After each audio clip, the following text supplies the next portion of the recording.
Hi guys, we are live. Finally, Dana White Contender Series here on Fights with Friends.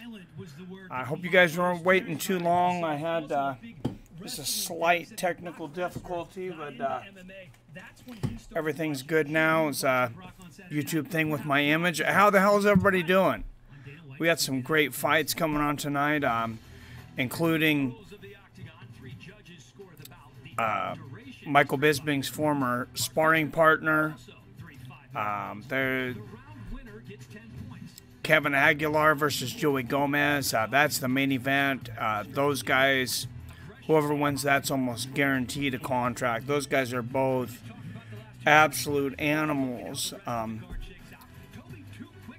Joey Gomes was supposed to be fighting another opponent, actually, and that opponent backed out because of injury, we're being told, and Kevin Aguilar steps in, who's probably tougher than his original opponent. So actually kind of bad news for Joey Gomes. But good news for us because we get to see great fights. So, and I think we're going to see a lot of great fights tonight. And we got some undefeated beasts coming up here. You guys haven't seen the Dana White Contender Series, or if you have, you know you don't just have to win here, you have to win big. What's up, First Last? I'm doing good, man. How you doing? I'm not sure why I keep allowing you in the stream, Stewie, but we'll just go with that for now. But yeah, we got some undefeated fighters in here tonight. And Jaylen Turner, this guy, he was a sparring partner for Michael Bisping way back when Michael Bisping was training for Anderson Silva. They brought him in to emulate Anderson Silva's style. So he's boxing, Muay Thai, that kind of style. This guy's very quick. I expect him to be very impressive. I'm kind of surprised he's coming out the first fight, but undefeated, 23-0. Sugar Sean, what's up, USB? How you doing? I know, I'm just joking too, Stewie.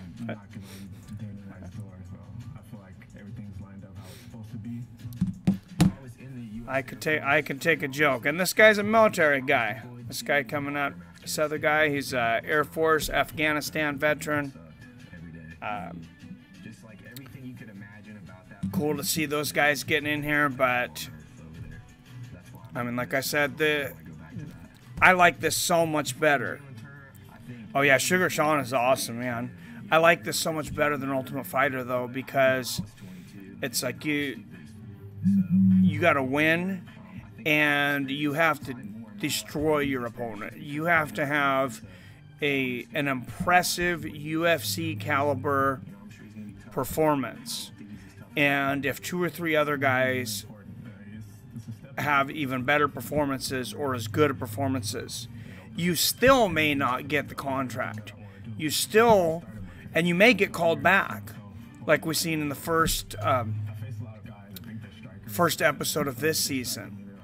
One of the light heavyweights got called back from last season. They said you were impressive, but there was so much talent, we didn't have a spot for you yet. They called him back. He gets a super quick knockout, and now he has his contract. What the fook? Dutch guy, what's up, Dutch guy?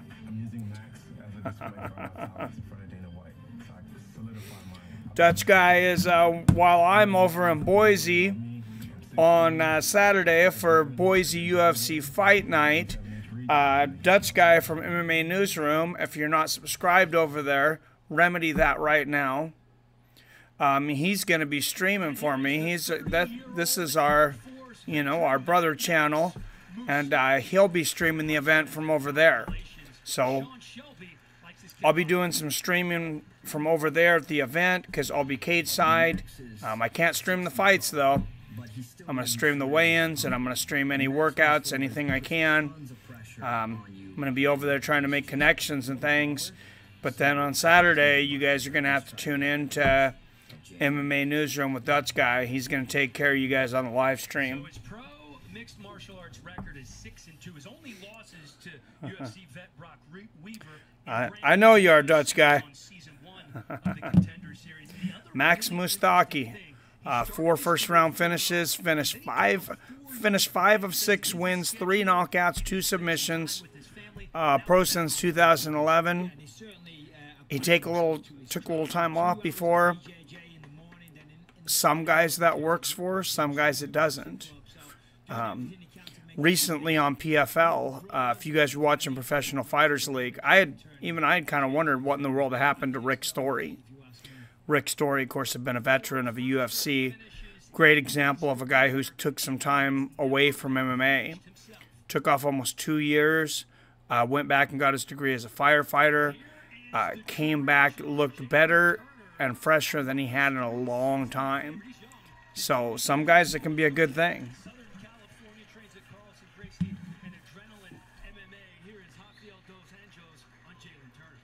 But Jaylen Turner, training out of Gracie, he trains with Rafael Dos Anjos right now. He trains out of the Gracie Academy. Like I said, he was a sparring partner for Michael Bisping, getting ready for Anderson Silva. The guy's very young. I would highly favor Jaylen Turner over Max Mustaki. Back-to-back wins, 6 first-round finishes, 4 in a minute and 40 or less. Finished all 6 wins, 5 by knockout. And this guy it's all about quality of opponent. You're going to see a lot of guys come in here, and we've seen some already in the first weeks, and they have the record. And you've seen some of them on UFC Undefeated. They're 9-0, they're 12-0, or whatever. They fought their cousin in their brother's uncle's backyard, and somebody signed off on it, you know, and all the neighbor kids, and all of a sudden now this person's 12-0. But they come in here and they fight a real fighter and they're exposed. Jaylen Turner's the real deal. And he's only 23 years old. He's a 6'3", 155er. And he's got a 7-inch reach advantage. 77-inch reach, 155er. I would be very, very surprised to see him not get a contract tonight.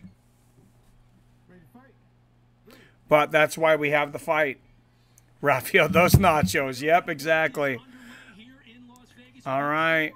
Here we go. Jaylen Turner in the blue. Mustaki in the gray. Mustaki lands a jab there. Turner with a jab there. Jaylen, very comfortable in there. He's got very good ring generalship.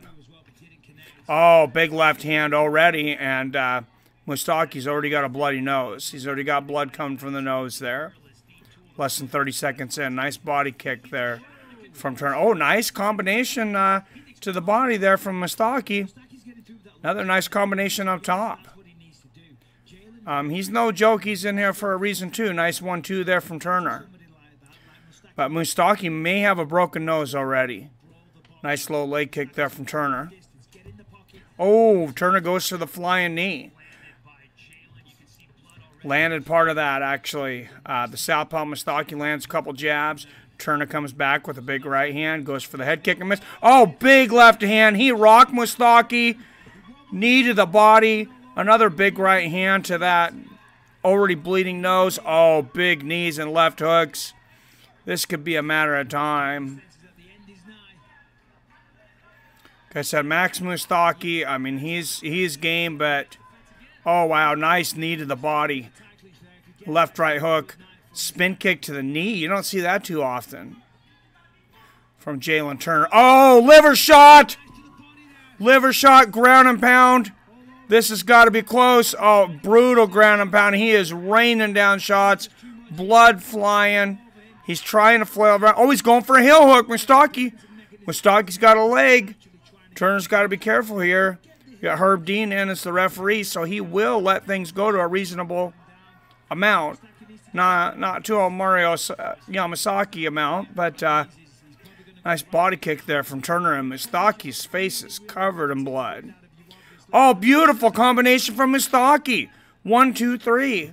And did Turner burn himself out?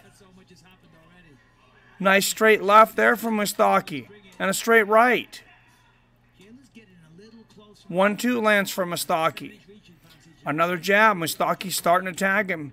Starting to tag Turner. Every time he comes in, I think Turner might have burned himself out a little bit there for a minute. He's going to try to... Oh, the low blow.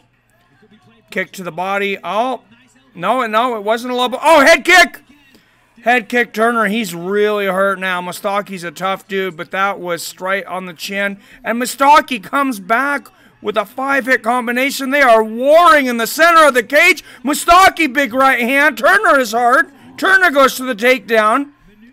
Gets it. Mustaki's throwing elbows off of his back. Turner was temporarily stunned there. So Mustaki's been wobbled twice in this round. Turner's been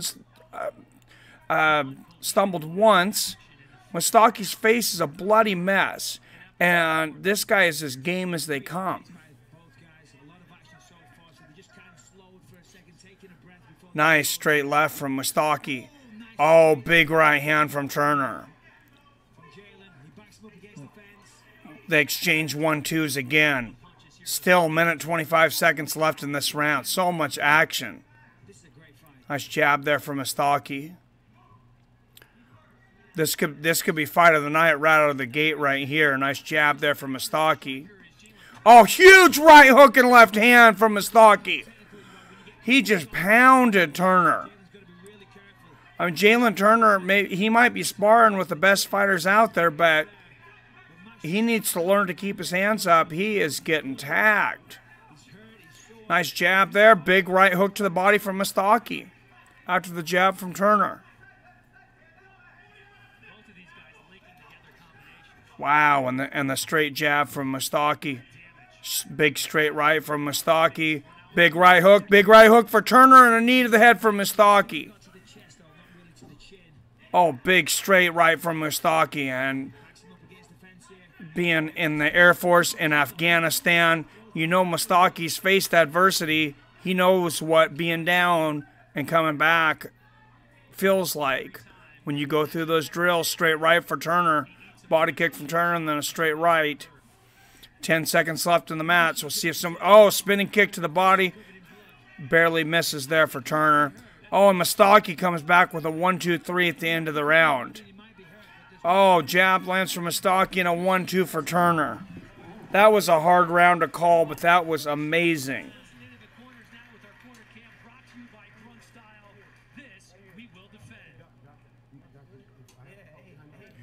Yeah, I'll be live streaming from where I can on that one, Newsroom. I'm making soft chocolate supremes for supper. Get the fook out of here. That sounds delicious, sir. Eating pork chops. Pork chops sound good, too. Lasagna. Tom eating an arm from behind the curtain. Oh, jeez. I had beer for dinner so far. I had 2 beers and a banana. So I think that's already, like, what, 2 of the 4 food groups? I only have an 80-inch reach. Super Jesus. That's a hell of a reach, dude. Doggo Wop cheese nips. Liver shots rule. Yeah, liver shots are crazy, man. Tequila shots are better. Yeah, I'll take a tequila shot over a liver shot any day. I 100% agree with you on that one. So, liver shots are definitely no party. The 3BS. Let's see what... Corner Mustaki, I think he's got a broken foot.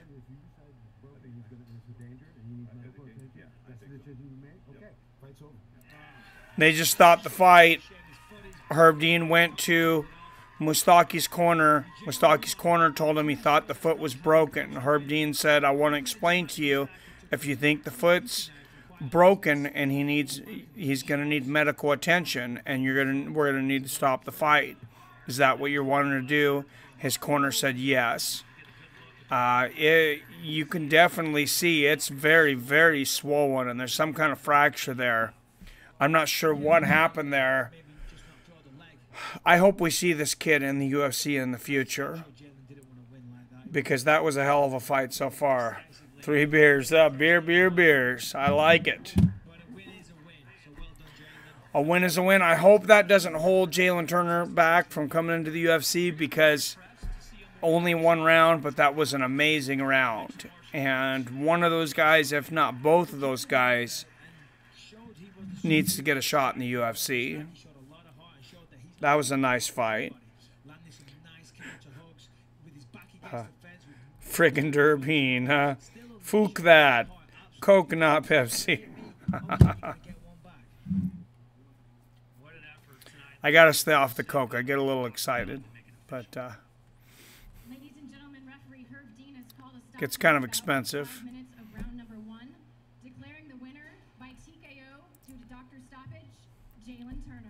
So TKO due to doctor stoppage. Jaylen Turner not real excited about that. I'm sure he's afraid that some of these guys might outshine him. If they get finishes, somebody might get the contract where he doesn't because of the doctor stoppage. If that is the case, I would imagine, especially at 23 years old, he'd definitely get a call back. But Dana White, he already knows who he is. He's been around a lot of UFC guys. Doesn't guarantee anything. Sam Alvey's guy, Sam Alvey was training. Chris, I can't remember his last name, but looked really good. It happened to be on a week where, that first week where Greg Hardy, former football player, got a contract, development league contract. And then the guy, I can't remember his name, but it was the light heavyweight who had missed out, just barely missed out the year before, got the contract. So Chris decided to retire after that. I talked to Sam a little bit. He said he thinks he'll change his mind. He's young, but we'll see. In his interview with Laura Sanko, we'll see what he has to say. Be throwing dollies at public transport and shit. Yeah, be careful with that. You're not Conor McGregor. You'll go to jail. Cocaine is a hell of a drug. John Jones approves this message.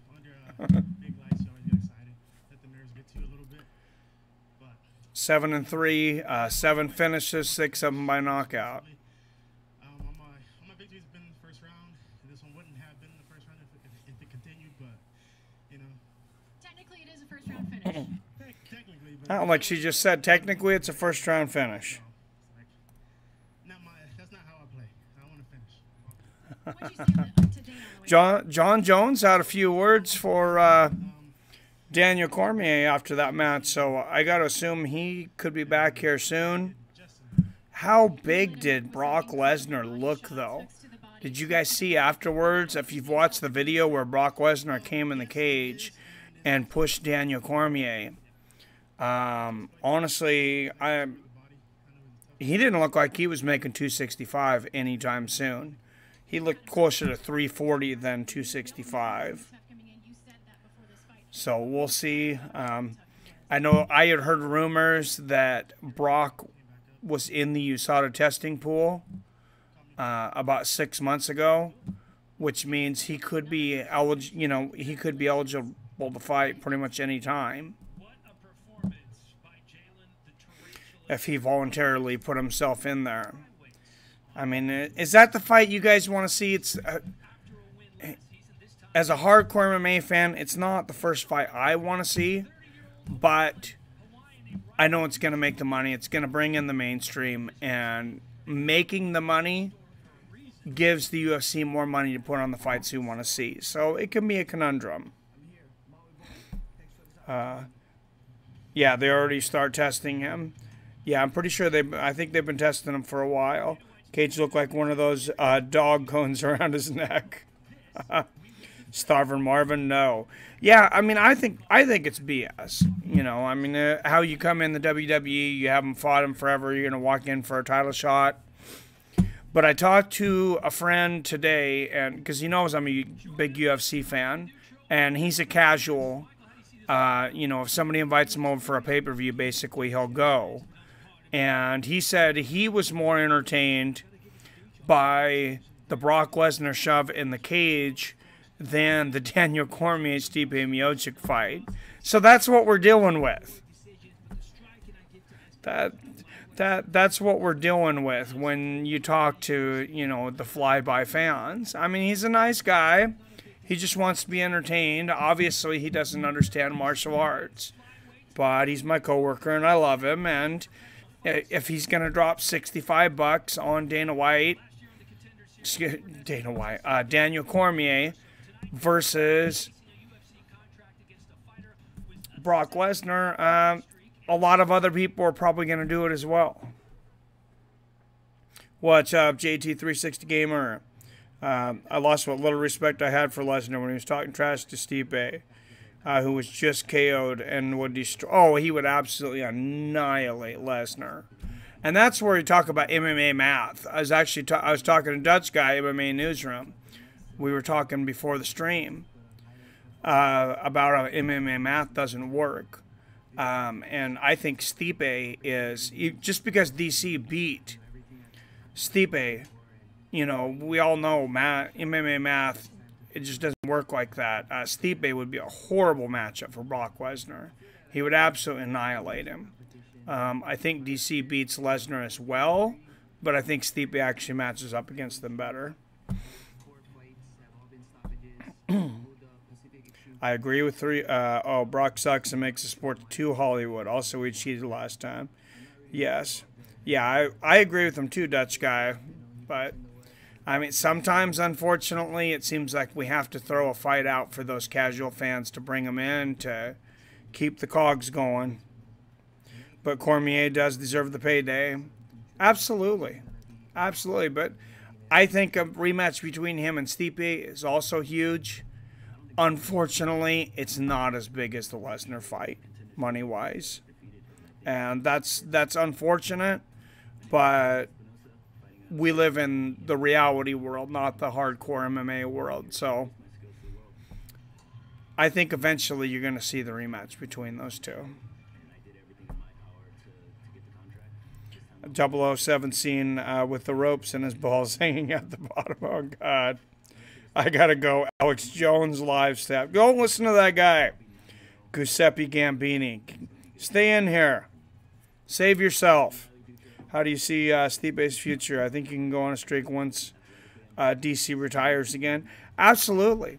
Absolutely. And, you know, Daniel Cormier did him a big favor in a way. He showed the world one of his weaknesses. But now Stipe can work on that. And you can say it's a habit, it's a tendency. But Stipe is a guy that he watches a lot of tape. He works out religiously. And this is the thing. I almost guarantee you he's going to be in there with heavyweights in that exact position. And he's just going to be practicing, breaking the clinch, bringing the left hand up.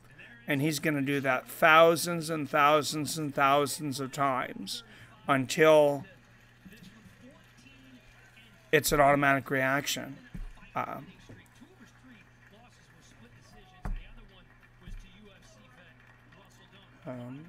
I would pay to see that. I need therapy. How do you see it? But, yeah, I see Stipe dominating again. Really Dutro coming to the cage. 7-fight win streak, 5 first-round finishes, 5 wins by knockout. I like knockouts. I like finishes. I'm just chilling, says Giuseppe. Good call. Good term. Max Mustaki versus Jaylen Turner. Yeah, it was a good fight, man. He did teach him one of his few weaknesses. Yeah. Yeah, and, you know, everybody has it. And when you're watching tape, it's a lot easier. And it's that's why you look to your corner. Not because your corner knows more than you. I mean, there's guys that corner fighters you know, where the cornerman is not better than the fighter in there. But he can see it from a different perspective, and he also doesn't have all those emotions possibly clogging his head. Jordan Espinoza out of Connecticut coming down to the cage right now. State championship wrestler.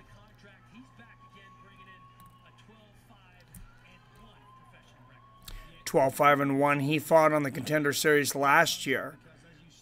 Looked impressive enough, not impressive enough for them to give him a contract, but impressive enough for Dana to say, hey, I want another look at this guy.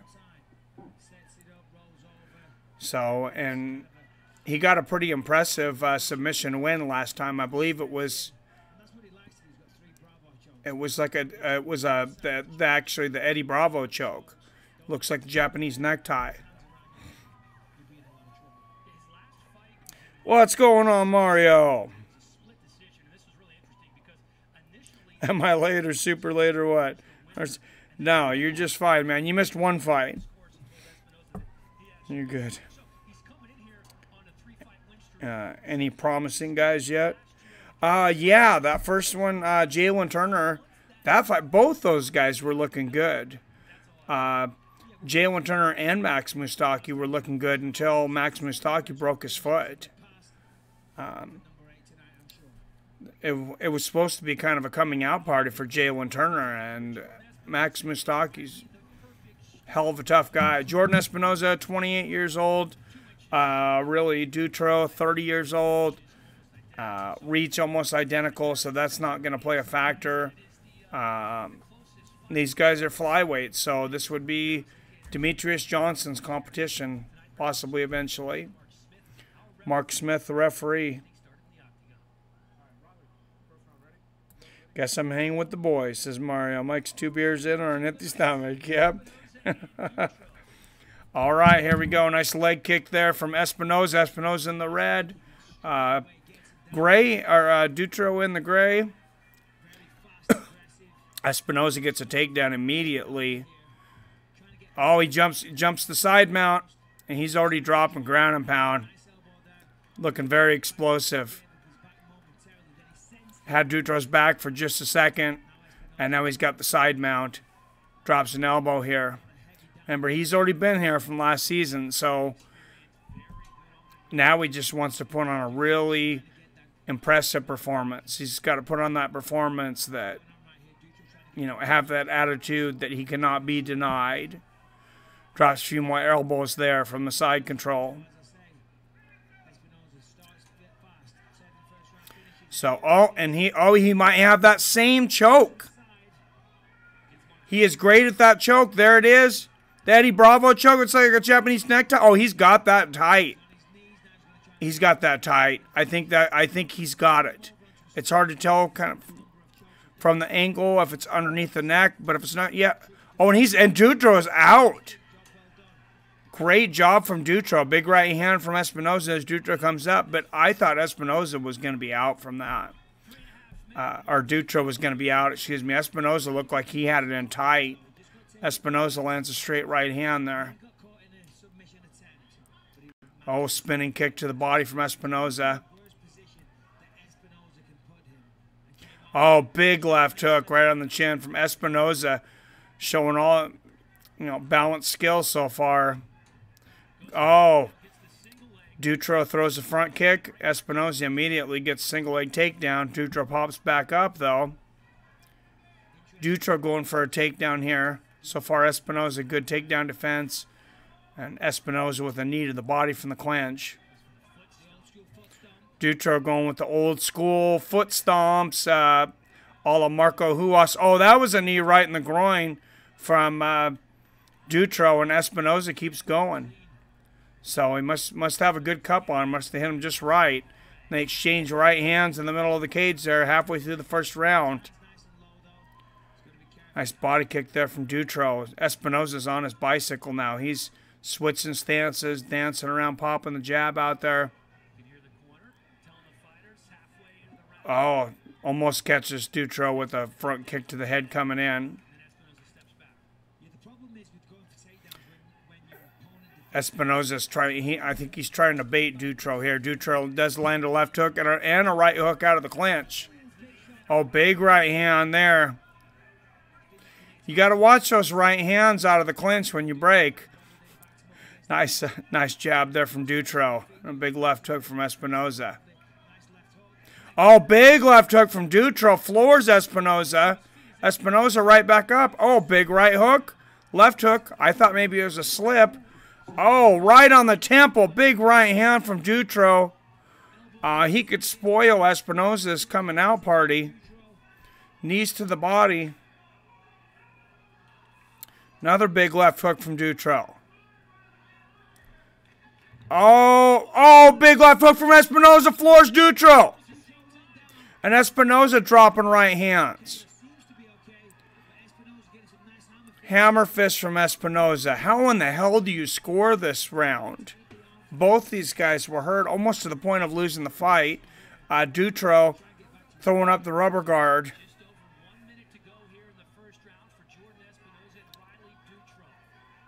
Pulls Dutro in, and he's up. And a right hook from Espinoza on the break.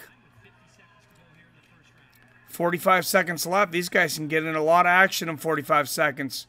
Nice jab from Espinoza.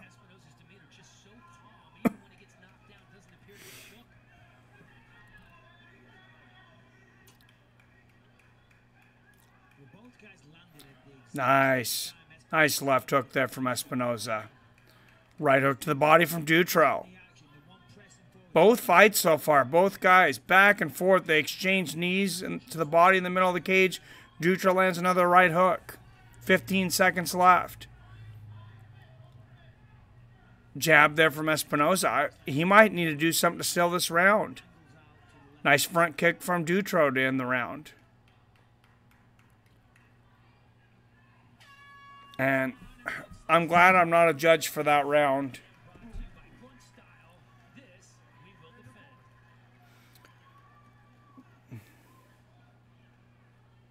I think Greg Hardy will enter the UFC eventually. I don't know.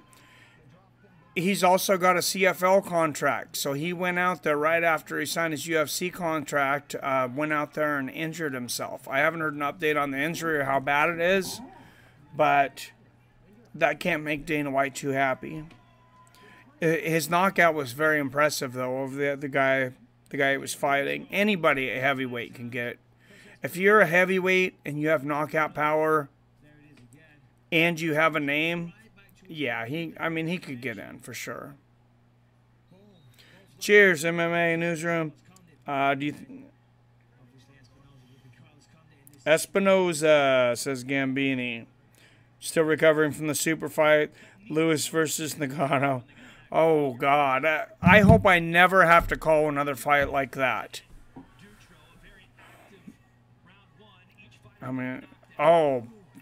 Big right hand from Espinoza. Those guys should each give me a small percentage of their paycheck for trying to make that fight exciting somehow. I couldn't do it.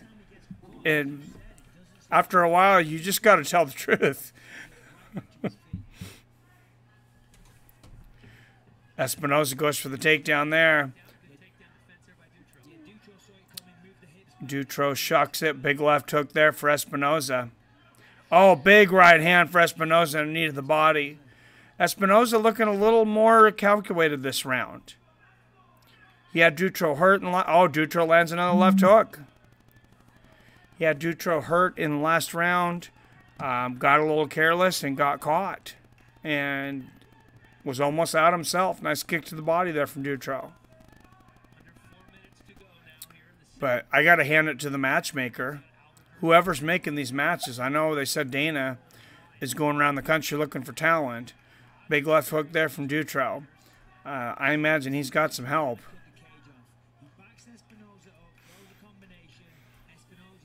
3:40 left in this round still. Oh, Dutro goes for a front kick to the body. Espinoza catches it. Just throws it to the side. Nice leg kick there from Espinoza. Espinoza just chilling, hands down. Nice leg kick from Dutro. He better not be chilling too much. He's going to get caught with the right hand, though. Nice leg kick there from Dutro. And Espinoza might be getting tired. He might have blown his wad in the first round. And Dutro lands a big 1-2. Oh, big right hand for Espinoza. 3 minutes left in the second round, though. Nice leg kick from Dutro, and Espinoza lands that right hand over the top. And these guys are trash talking, so you know they're into it. Espinoza dancing and popping that jab still. Dutro countering him every time he comes in.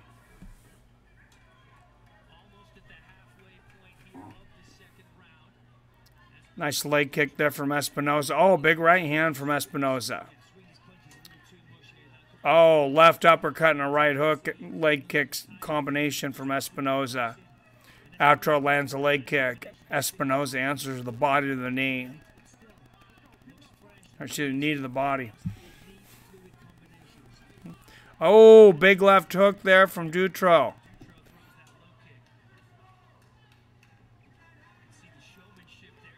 Nice leg kick from Espinoza, giving Dutro a lot of different looks with his hands there. Nice left hook from Espinoza. Oh, and a big right hook. Very good footwork from Espinoza.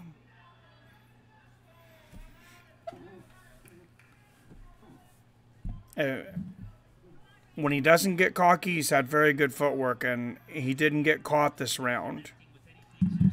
Nice leg kick there from Espinoza. Minute 25 left in this round still. Nice straight left from Dutro. Espinoza definitely winning this round, though, pretty dominantly.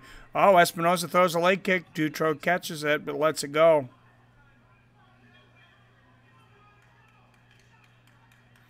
And they clinch.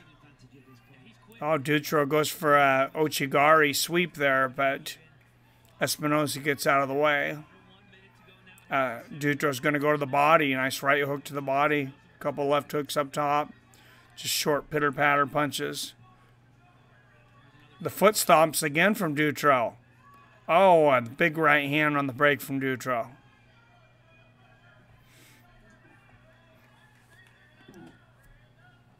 Oh, nice left hook from Dutro.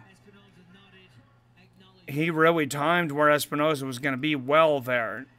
And Dutro throws a front kick to the body. Espinoza slaps it to the side.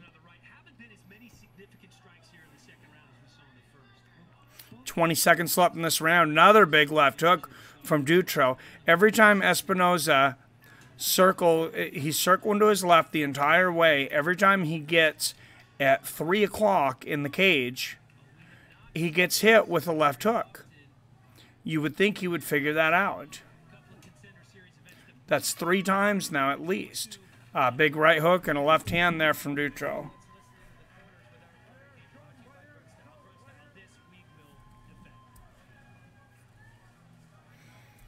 Salute, my friends. Heavyweight division is becoming a problem for the UFC as it stands. What's up, Stewie? I was in my cousin's wedding. I was out back in my tux drinking with family.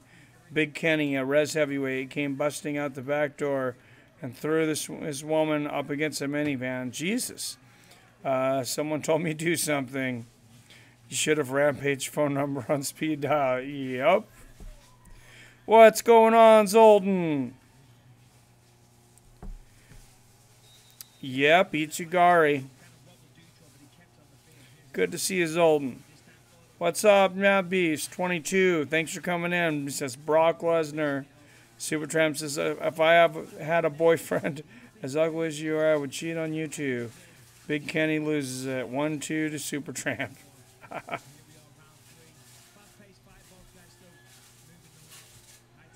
I'm like, what's going on, Jaden Booker? Thank you for the kind words in the comment section to that video. Oh, nice body kick there from Espinoza. First round was back and forth. If you guys aren't watching this on UFC Fight Pass, Espinoza's returning from last season. He had an impressive Bravo choke is what they call it. It's basically a modified Japanese necktie. He didn't get the contract, but it was impressive enough to let him back. The first round, him and Dutro both rocked each other. Last round, Espinosa settled down a little bit, came back, won the second round, lands a big right hand right there. And we're here in the third round, 4 minutes left. Dutro throws a body kick. Espinosa catches it. But you don't want to go to the judges on this. I don't see Dana White handing out a lot of contracts for decisions on this. He wants to see the finishes, and a lot of people that get finishes will not get contracts. At least not right away. Oh, Dutro throws the left elbow on the break there, misses, but lands a nice left hook to the body. The low leg kick from Dutro. 3:30 left in the round. Oh, big right hand for Dutro. He's starting to find a home for that. Oh, nice knee to the head for Espinosa.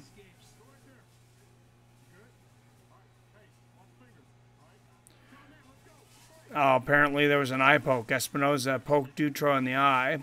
Says you're okay. But that knee to the head opened up a gash on Dutro's head, right in the center of his forehead.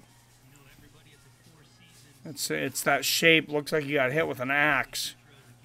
3 minutes left in the fight. Nice leg kick there from Dutro. But that's some of these referees, that will really weigh on them. Seeing a guy cut up and bloody like that. That'll weigh on their scorecards. Oh, big 1-2. And a head kick from Espinosa. And he may not need the judges. What a beautiful combination. Followed a right hand flat on the chin from behind his jab. And as Dutro was going down, lands a head kick. Riley Dutro, this dude has got a chin. I don't know what kind of exercises this guy does for his chins, but they should start calling chin-ups Dutro-ups. Because this guy's chin's made of steel. Big left hook from Dutro. Oh, he's definitely wobbled, though. Dutro coming out looking like a drunken master in Jackie Chan movie after he drinks a fifth of whiskey. Nice body kick there from Dutro. Minute 50 left in the round, and Espinosa might have used up a lot of energy. He's not jumping on Dutro here. I think he's resting a little bit. Lands a couple jabs, just kind of dances around. It's not the way you win a UFC contract. You better be ready. Oh, left hook lands for Dutro and a left hook for Espinosa there. And Dutro smiling. Minute 15 left in this fight. And Dutro trying to taunt Espinosa. He's calling him. He's saying, come on, right here. Calling him in. Espinosa points to his chin, but then he starts dancing around. Oh, big left hook for Dutro.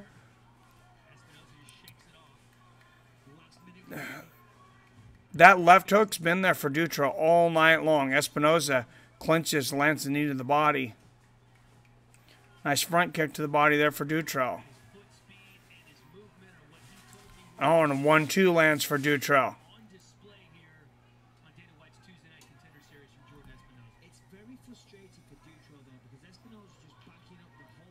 Oh, big 1-2 for Espinosa.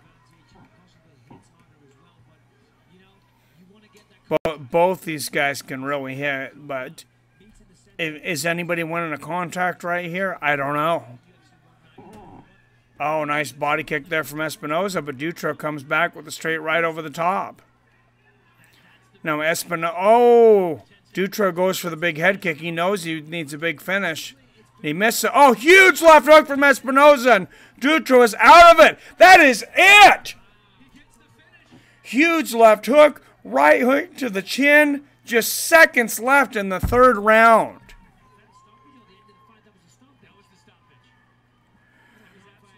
And that should seal the deal for Jordan Espinosa, his second time on Dana White Contender Series. Anybody who was watching that, if you didn't, look it up.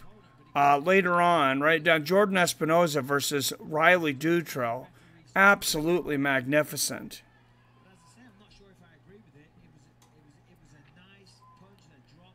I mean, that was right on the button. That had to have been maybe a second or two left in the fight.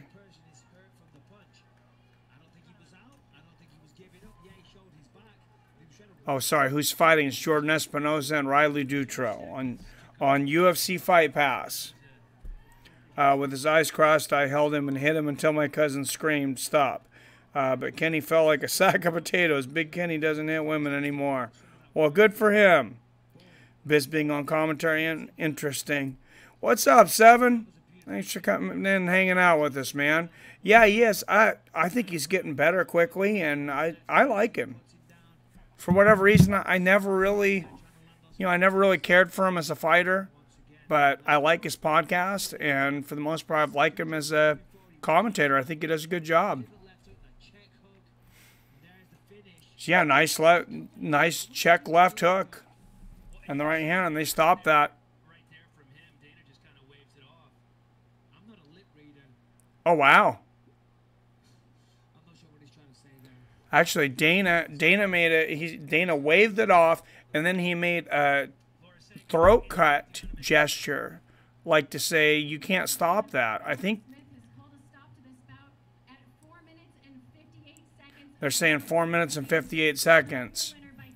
I think Dana thought it was an... I think Dana thought it shouldn't have been stopped. Give Espinosa a contract and take Nagano's contract away. Yeah, I'm all for that. Nagano's making way too much money. I don't know what that guy was doing. Dang, Mikey, 12 viewers. Put some clickbait title like Mikey versus Dana White. 4,000 people will be watching. Did you see Adesanya on the Rogan podcast today? No, I didn't. I noticed he was live right before this came on, but I will definitely check it out. That should be an interesting one. Did you watch the whole thing, Mario? He's an interesting guy, Adesanya, and I underestimated. I was. You know, I totally said Brad Tavares was going to win that fight, and Adesanya shut me up. He surprised me. Wow, Riley Dutro had a lot of hype coming into this fight. 7-fight win streak. The last were of them by TKO, but you showed you have some hands. Yeah, man, this was no disrespect to Nick Rizzo, my last opponent. So here's the interview here, but man, Jordan Espinoza, great fight, 4-fight win streak. Man, his opponent, Riley Dutro, had a hell of a chin. I'm going to show the replay of this check left hook there. Boom, right on the button. Yeah, that's a walk-off. I'm okay with that stoppage. He rolls over like he's pretty much unconscious. And he drops, rolls into the corner, immediately covers up. I don't mind that stoppage. Most of these guys are boxing judges. If you're a boxing fan, of course, these guys have been doing it a lot longer. But they don't let those guys know where it is in the fight as far as how many seconds left. I mean, you'll get the the noise for 10 seconds or 15 seconds left in a round. But other than that, they don't really want the referee to know exactly how long is left in the fight. Oh, yes, he's a very knowledgeable kid. Seems like a smart guy. That's 3 straight wins over Contender Series, guys. This one wasn't as dominant as the first one, but I did get a finish. I showed a lot more of my skills, and yeah, I mean, I got the win, and that's my second Contender Series fight. 3rd straight over Contender Series fight. So Jordan says, shit, that's my 3rd straight win over a Contender Series opponent. Where's my contract? So, former engineer. I would love to see Conor McGregor fight Max Holloway. I don't think Max Holloway's coming back anytime soon. And I was going to get into this with you, Dutch guy, when we were talking today. And we got distracted. I'm not so sure Max Holloway ever fights again, to be honest. We'll wait till some test results come back and things, but there was some TBI type symptoms apparently before he started his weight cut. Featherweight prospect Ricardo Palacios already owns a pair of victories over UFC veterans. Tonight he hopes that a win over Hawaiian knockout artist Toby Misech will punch his own Ricardo Palacios versus Toby Misech coming up next. This contract 'cause I made all the sacrifices, I put in the work, Got some heavyweights. my passion, and I feel like it's my time. Mario wouldn't stop the fight so soon. Oh, you're damn right. I shouldn't really call him a kid since we're the same age. Just My name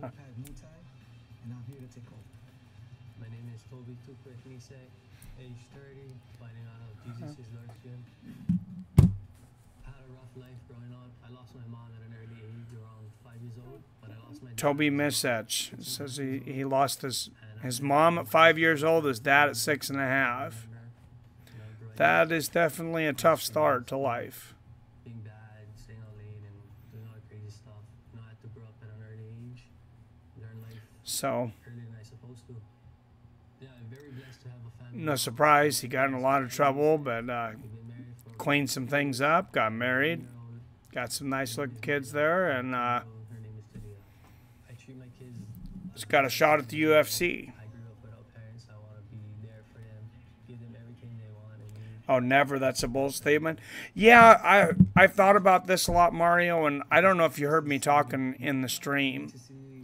There'll be doctors that will check Max Holloway out, but I think there's a situation going on, and there's two things. One that I really can't prove, but I'm waiting to see more evidence come out about TBI with fighters that start their career very, very early, because we know now the left frontal lobe of the brain doesn't fully develop until you're 25 years old.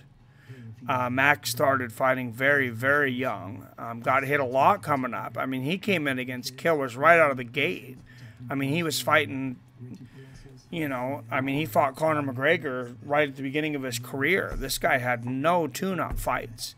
And he's just getting blasted on by the best guys out there. And it was, they threw him in the deep water. It was sink or swim. And he got hit a lot, and a lot as a younger guy. And some guys also, everybody takes concussions differently. You see Freddie Roach now. I think I might have mentioned this before, but you see, great boxing trainer. Not a whole lot of fights, but he's got Parkinson's disease. There's that beer talking. He's got Parkinson's. It's very apparent when you listen to him. He can talk, he can train. He's one of the greatest trainers out there. But Emmanuel Stewart was training him back in the day, years back. And after just a few fights, he looked at Freddie Roach, kind of looked him at the eyes, and listened to how he was talking. And he goes, hey, the sport's not for everybody, and some people don't react well to getting hit in the head. I think you're one of them. He didn't know about TBI back then. That research wasn't out there yet. But Emmanuel Stewart had been around the game forever. Guy's a legendary trainer. And he just told him, he said, this isn't for you, kid. And Freddie Roach disagreed with him, and he paid the price, unfortunately. Ricardo Palacios, 6-fight win streak, 5 wins by knockout. Yeah, but his last 6 fights were all wins, so that's going to put him in a good place mentally, coming in here confident. 6-fight win streak, that's pretty significant. Happy DC won the other night, so I didn't have to watch him cry. Oh, man. There's some problem there. Permanent brain damage. Yeah, that's what I'm afraid of. That's what I was afraid of. Do you think Ronda retired at the right time? Actually, I don't think she retired at the right time. I think she should have retired right after she got head kicked, knocked out by Holly Holm. To be quite honest, I don't even think she should have gotten in there with Amanda Nunes. especially if she was going to fight with that style, which she had no business going in there and trying to strike with strikers at that level. It's weight cutting is a problem, taking blows after depleting yourself, and that's just on top of it. I mean, that's, you know, that's on top of it. But you got a body, you got adults that are maturing, and especially male adults. This is going to be bigger in males because you see your body doesn't mature a lot of times till 23, 24 years old.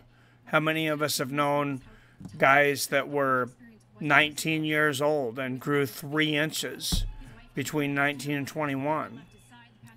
You know, your body's still growing and developing, and getting your head bashed in is not the greatest tool for development. I don't really know how else to put it. People need to fight at their normal weight. Absolutely. I'm a huge advocate for that. I was planning on coming out in a rant on my show before the Max Holloway incident. Now it's ridiculous at this point. They know the problem. They know how to fix the solution. I've talked about it. 135, you already got, you know, your weight classes, your 25, 35, 45, 55. You add a 65. You take 70, move it up to 75. Tyrone Woodley's not going to complain about not having to cut that 5 pounds. Then you bring in a 195, and you got weight classes pretty much every 10 pounds. You maybe bring in a 215 or a 225. All right, Misech in the blue, Palacios in the gray. We got a fight here. Oh, big right hand there from Palacios. Nice leg kick from Misech, the southpaw. Oh, he throws a lot of torque. Misech puts a lot of torque on those low leg kicks. He's looking to break an ankle. Misech shooting those jabs out there. Oh, nice straight left hand from Misech. Lightning fast 1-2. This guy's quick. Nice leg kick there from Palacios, but Misech, that hand speed, you can tell after just a few shots, is explosive. And he lands a nice kick to the body as well. Palacios does a left hook and a right hand, but Misech blocked him. Oh, Palacios lands a right uppercut in the clinch there. 3:45 left in this first round still. Oh, Misech goes for the body kick. Palacios catches it. Lands a big right hand over the top. Combination thrown from Palacios. Misech blocked all that. Oh, nice body kick there for Misech.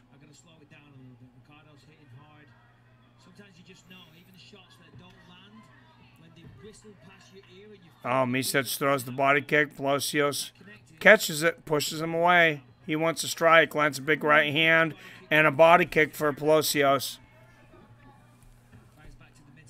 Nice straight right to the body from Misech, and a body kick from Misech. Palacios throws a couple right hooks, misses, and Misech comes back with that straight left hand. 2:45 left in the round.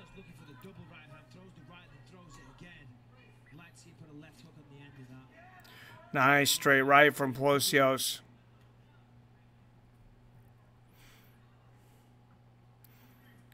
Two and a half left. Oh, nice straight left again for Misech. He's starting to find a home for that. No jab behind it, just straight left from the southpaw position. And Bisping just called it, like I said, no telegraph, just straight through. Oh, nice body kick from Palacios. And Palacios throws a big left hook, but Misech ducks underneath it.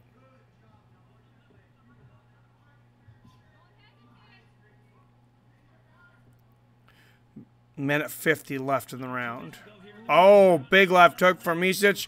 Oh, and a big right hand from Misech.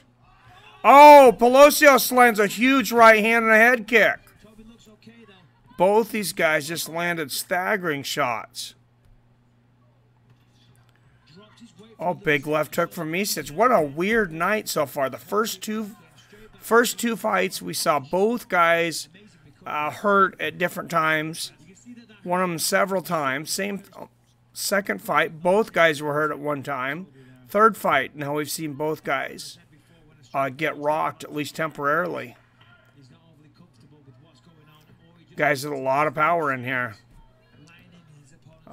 Straight kick to the body lands for Palacios.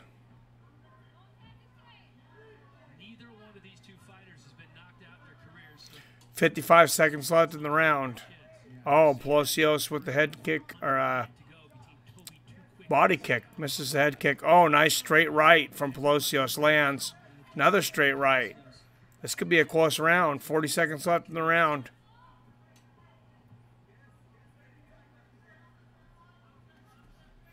Oh, nice. Nice straight right with the left hook behind it by Misech. 25 seconds left in the round. Oh, nice body kick from Palacios.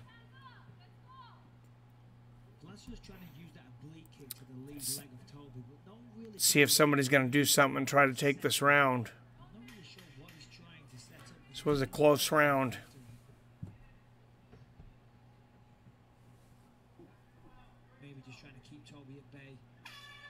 And caution wins it out.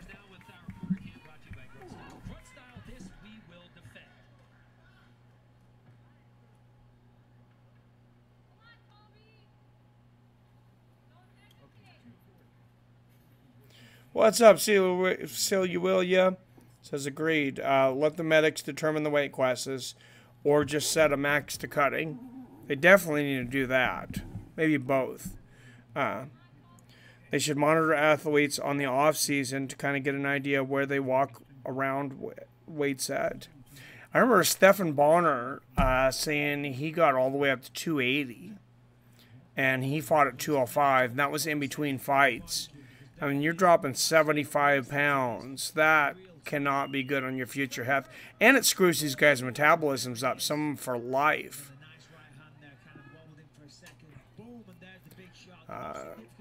So I agreed, said Nizam. I think it would be better off letting them weigh in for an 8-hour window, 7 a.m. until 3 p.m. You make weight, you wrestle. Test them out of comp a few times, and you make them, and you know their normal weight, for sure.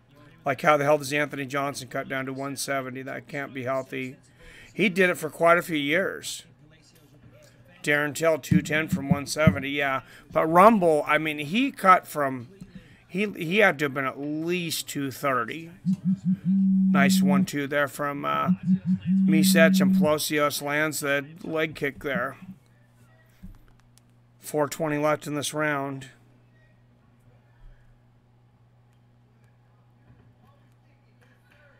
Palacios did a good job there, setting that up and throwing it to the body. This time went high.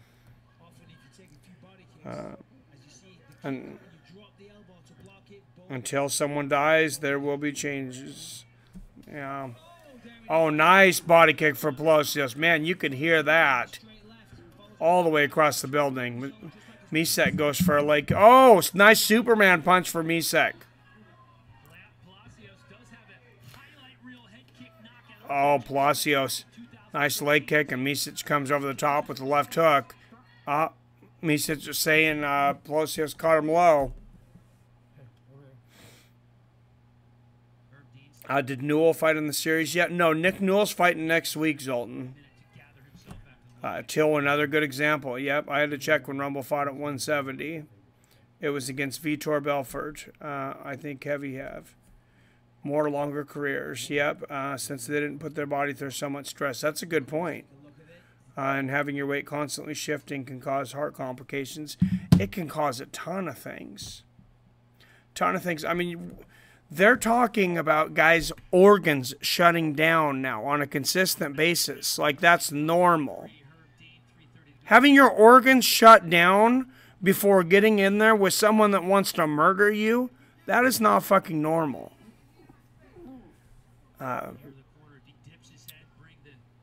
So, I mean, you want to work quickly to get this sport banned. Keep doing stupid stuff like that.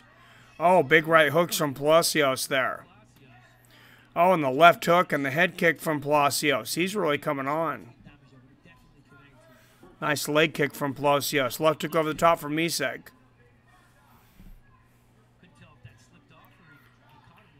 Another leg kick from Palacios. Palacios kind of leading with those fingers out there like John Jones, like he's trying to take an eye back home.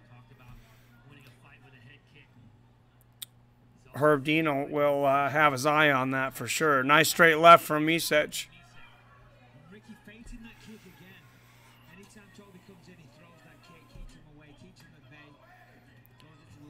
Hard leg kicks from Palacios, though. It's really backing Misech off.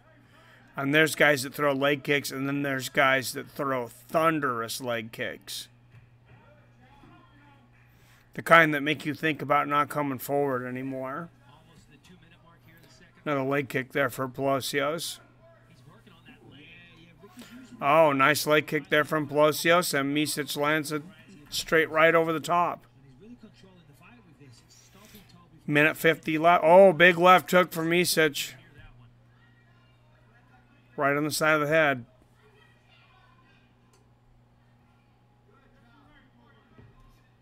Nice body kick from Misech. Palacios at the low leg kick there. The front kick. Nice double jab from Misech, and he lands a left hand behind it. Whoa, Misech throws a spinning head kick, misses. Big right hand from Palacios.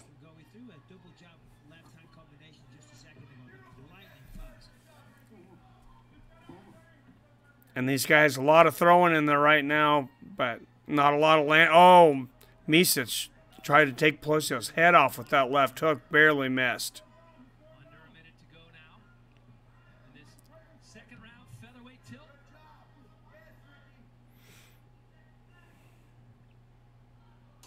Down to 50 seconds, see if somebody can do something. Nice left hook to the body there from Misech.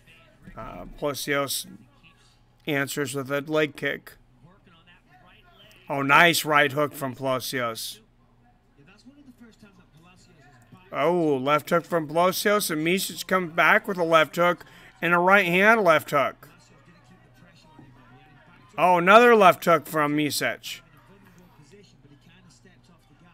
He might have figured out some timing. He seems to be finding a home for that left hook now all of a sudden. Nice body kick there from Palacios.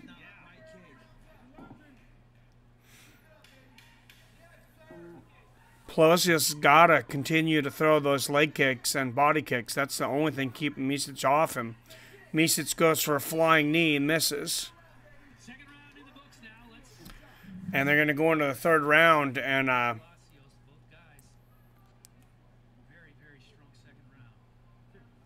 it's actually Palacios that's going back, limping back to his corner. I wonder if he caught his. I wonder if he kicked Misech's knee with his foot. Catch the top of your foot on that kneecap or something. That can hurt.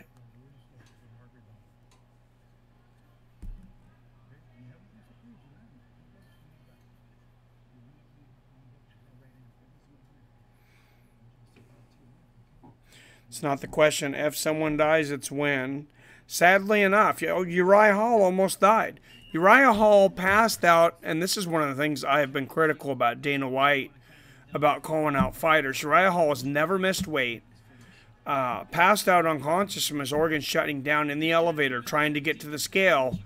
And then Dana White belittled him for not making weight. And that's disgusting. That's your boss. Your boss, and that's a guy that's literally risking his life for you. Nice straight right for Misech, and oh, Head kick up top for Misech and a straight left. Can't do the same thing over and over again and expect different results. And let's not forget Toby. That was a big one there. Another nice left hook over the top for Misech. Misech seems to be coming on since the middle of the last round. Nice body kick from Palacios. I think they both feel the sense of urgency. It's been a good. This could be close on the scorecards, but I don't think either one of these guys gets a contract without an impressive finish. That's why they're throwing a little more urgency, meeting in the middle. Couple of good leg kicks there from Palacios. Nice head movement from Toby. Nice left hook from Palacios. And a body kick. Oh, nice takedown from Misech. Nice Ochigari. Oh, big left hook from Misech. Palacios lands one back. Big right hook from Palacios. These guys are trading now.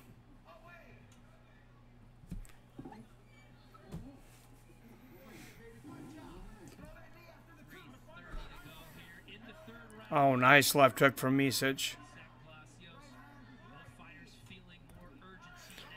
Big right hook from Palacios. Oh, nice right uppercut from Palacios. He's switching it up some. He's been doing... Oh, big right hand and a big left hook from Palacios. Yeah, nobody's getting a contract here without a finish. This is too close.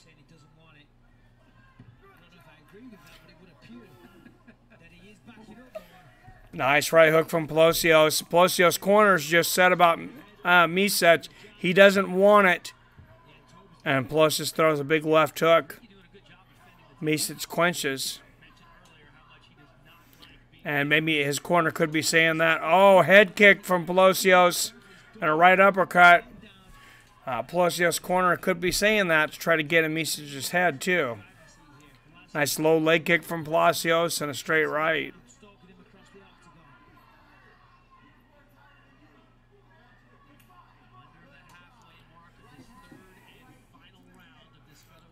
.2:15 left in the round.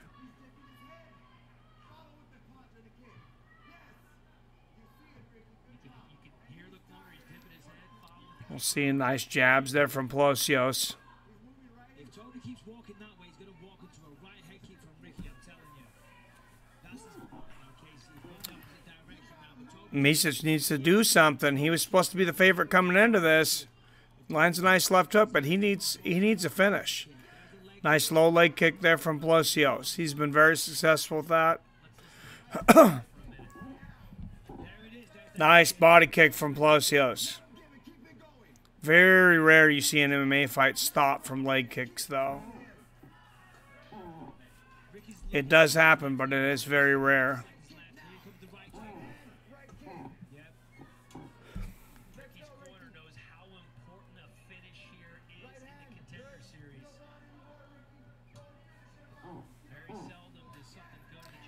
Nice leg kick from Palacios. And Palacios' corner telling him they don't want any more. Keep going. They don't want any more. Oh, nice right hook there from Palacios. Nice front kick to the body from Palacios.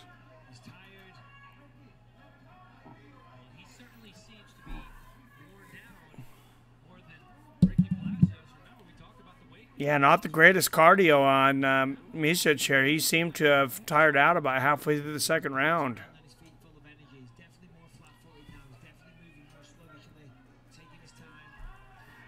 Oh, right hand and a left hook lands for Misech, though.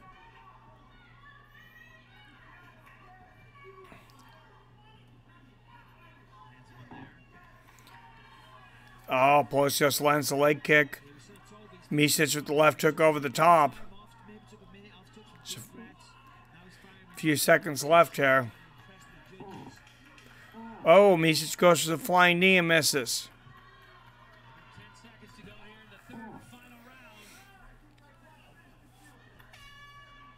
Nice left hook there from Palacios at the end of the round. That'll be an interesting decision. I'm going to go grab something to drink in between real quick here. Evenly matched fight. If you ask me, I think Ricky Palacios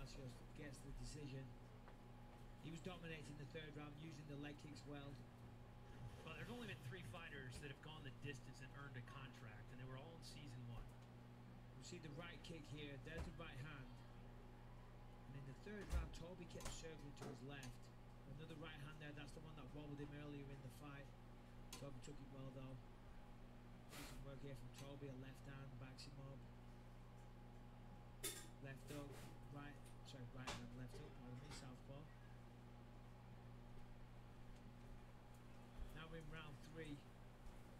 With a left high kick from Toby, but he ate that one there. A couple of nice jabs from Palacios. Let's see what the judges say, but if you ask me, I've got Ricky Palacios winning that all day. Good fight though, good kickboxing match. Just the 2nd decision of 18 fights this season. And I know you were getting ready to ask the question, who are the 3 fighters that won by decision and got the contracts? I have the answer for you. Lauren Muir, Please. Austin Selman, and Brandon Davis. Of course. All less. All right, guys. Hey, get some coffee.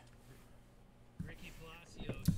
That's what happens when you work at 3 in the morning and you get an hour and a half of sleep the night before. Of his pro career, do you know the guy It's been too warm here. We don't have air conditioning usually here in Seattle. worked out with Usually don't need it, but I don't know. It's damn global warming or something. Here's a decision. the octagon to make it official?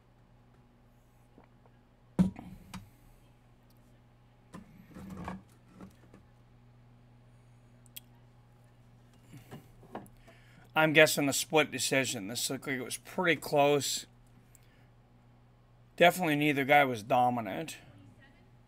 29-28, and 29-28 for your winner by unanimous decision. Unanimous decision. Palacios. And Palacios gets it. 29-28, 29-28, and 29-27. About what you thought?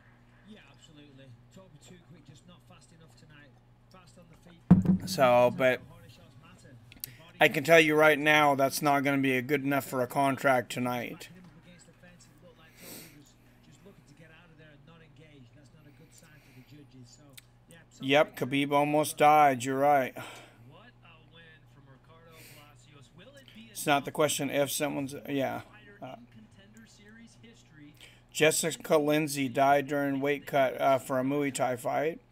I didn't know that, female. This is a 31-year-old. I know amateur wrestlers have died, You know what that's like, having more than a couple of kids. They range in age from and that's why I didn't let my daughter cut weight, and she was right on anyways. I mean, she's 5'3", she's a fire plug, no fat on her, but I'm super muscular.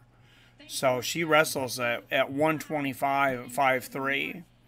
I mean, that's, she could make 115, but she just turned 16 years old. I'm not having her drop 10 pounds. And luckily, she has a really good coach, which I don't think would let her. Ricardo Palacios moves to 10-1 on a 7-fight win streak. His hands were so high, so the body was there all the time. If you go to the body, the inside of the body, and if you punch it right behind it. Were you surprised by his chin? Dana White needs to cut weight before his words mean anything. That's a good point, Mario. I think everybody should hit up Dana on Twitter and tell him he needs to weigh in 20 pounds less than his natural weight for the next UFC. Mario Yamasaki cares about fighters more than any. Well, maybe Mario Yamasaki cares about him more than Dana does. Jesus. I'll give you that. I'll give you that. It was Kind of ironic. I had to rewatch Mike's reaction to the DC knockout. His scream cracked me up. That's how I am all the time. I was talking to Dutch guy earlier. I'm not even streaming. I drive my wife nuts. making it 7 in a row. Guys, back to you. Well, there was one scorecard that did say 30-27, so obviously one judge not think it was a close fight either. A couple of undefeated middleweights are on deck, and someone's O has got to go. John Jones You should include it in your intro. has got it season on episode 8. I might do that. Yeah, I got to redo my intro. So He is taking on she's just a kid, right? No need for extreme weight cutting. Yes, just turned 16. So hashtag cut weight challenge. Oh God, this is going to be the new thing killing YouTubers. I'm not getting involved in this one. Alton Cunningham. If you've heard that name before, this guy has been a highly touted prospect.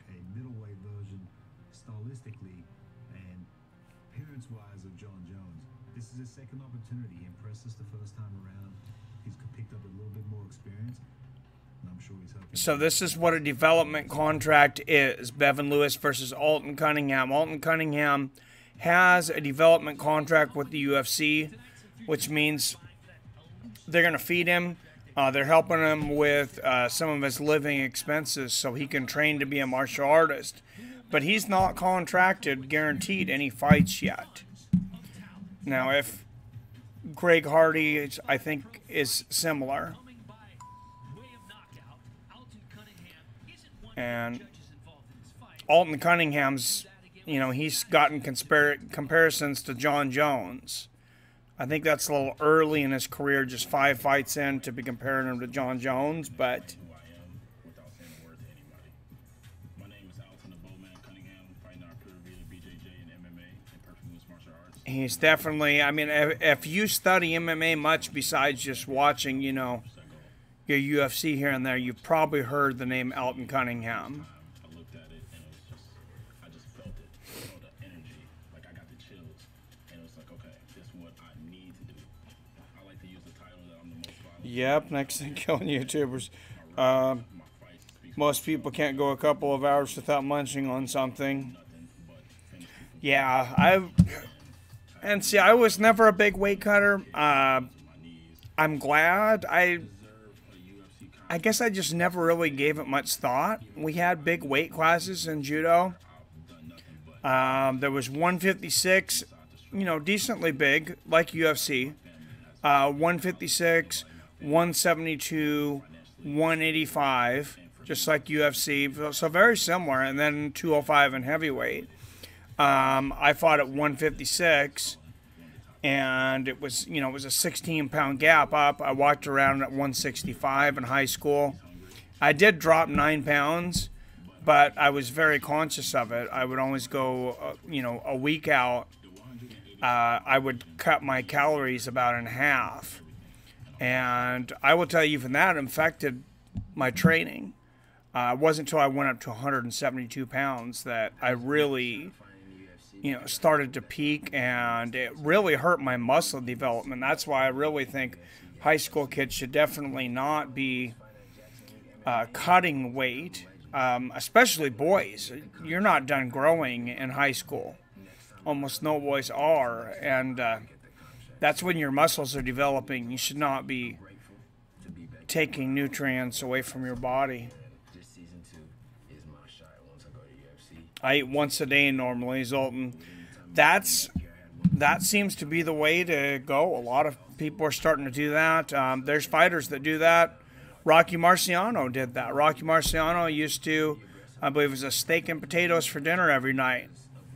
And then he would go the whole day without eating. I heard a while back that you should multiply your weight by 13, and that's the amount of calories you should intake. Oh, to maintain your weight. Yeah, I've heard something similar to that. The military only said 10, but believe it or not, the militaries, they're not the most accurate on a lot of things. So how they did your body fat test. So if you're over your weight, you have to be a certain weight to stay in the military. If you haven't been in the military before, for your height, I had to be under, I believe it was 190 pounds at the time, and I was 170 when I was 19. And they pump you full of steroids and basic training. People tell you won't, but there's this stuff floating in your Gatorade.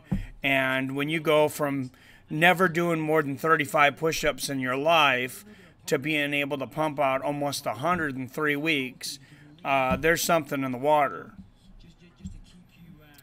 But the way they did it, so if you were over your weight, they would do a body fat test. And this is how scientific it was. They would measure your waist, and then they would measure your neck, and they would take whatever your waist size was and subtract the neck from it.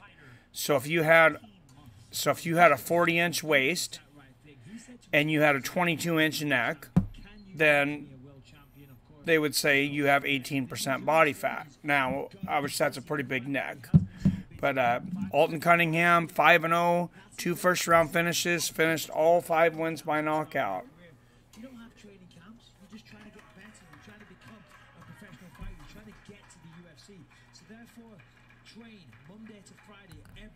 I'm 28, 155, 9.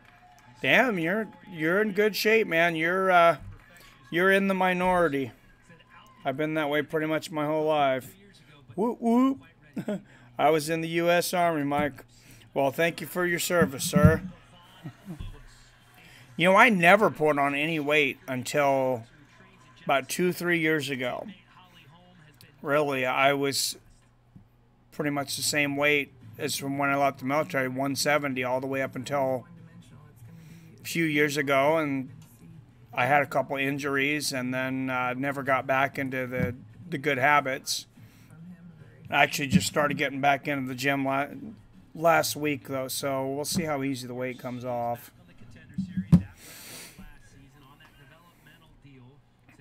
Trains at Jackson Wink MMA out of Albuquerque for Bevan Lewis. He's also 5-0 undefeated. Now, he won a match on the Contender Series last year, Season 1, Episode 8. So this is a guy that fought last season on the Contender Series, so he's very close, trying to get over the top, and he's fighting Alton Cunningham, which is very strange, who's on a UFC development contract. So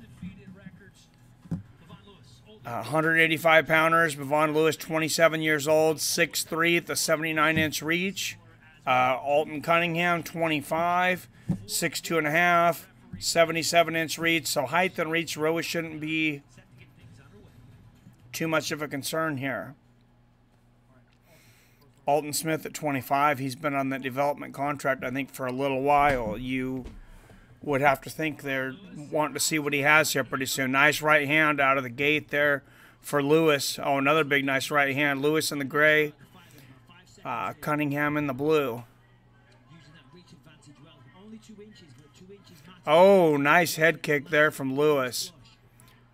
That landed flush at the foot on Cunningham's chin. Nice leg kicks from Cunningham there. Oh, Lewis in the clinch. Double knees. Oh, big elbows from Lewis. Really good start for Lewis. Maybe it's because of the fact he's been here before. I mean, this is, you know, the nerves play a big factor. People hear about octagon jitters, but when you're in here, which I have been here when I was on the Ultimate Fighter, you can hear everything. Nice right hand, left hook. Lewis really mixing it up. 4 hooks in a row land there.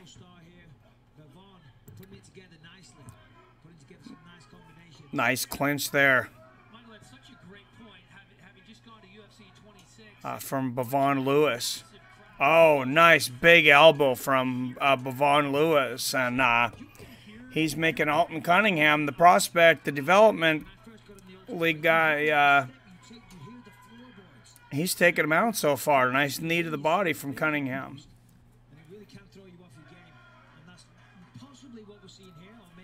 Bevon Lewis basically dominating this first round.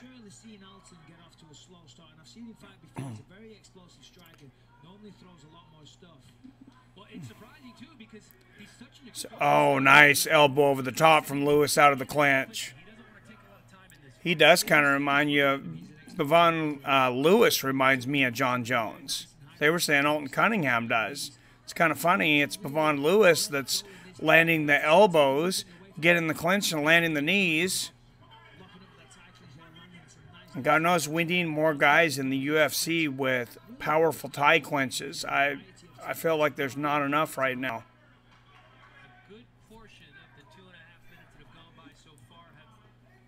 And Lewis kind of fakes for a takedown, comes back up and lands an elbow over the top again, or knee to the head.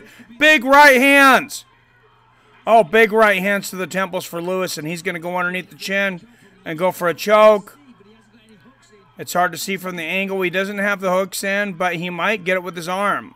Nope. Cunningham's good, and Lewis is going to go back to the ground and pound. Lands 3 more big shots to the temple. 4, 5 uppercuts. Lewis punishing Cunningham. Oh, huge knee. 2 knees, 3 knees to the chin, and he is out.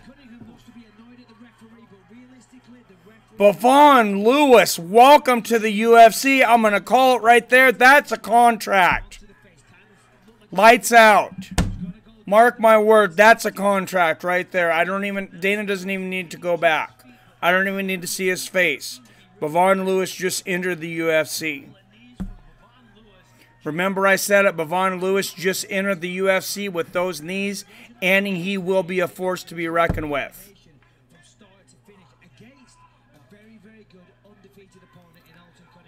That was a very talented, very, very talented performance. That had everything.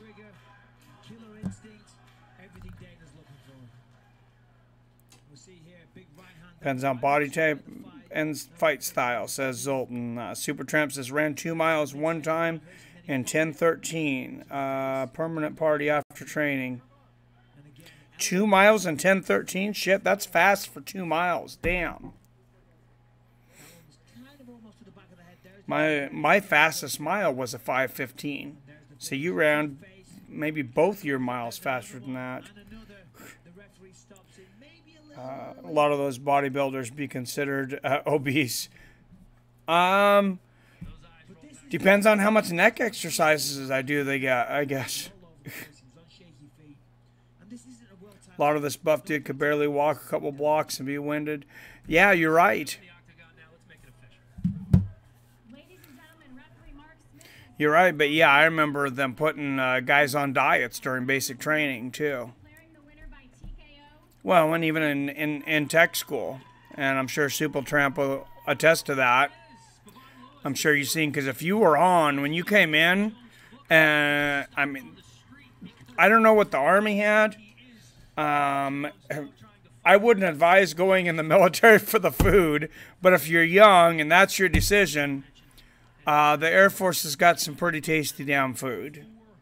But if you're within 10 pounds of, you know, your maximum, what they consider the maximum weight you should be at, they're going to put you on a salad and steroid diet.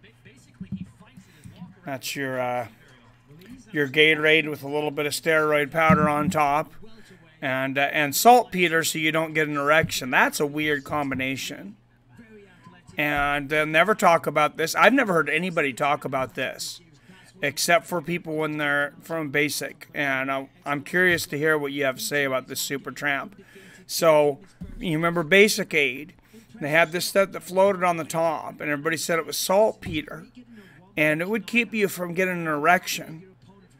So you didn't hit on the women because, you know, you'd have the sister flights and stuff too. And we still got in copped a few feels when drill sergeants weren't looking. But anyways,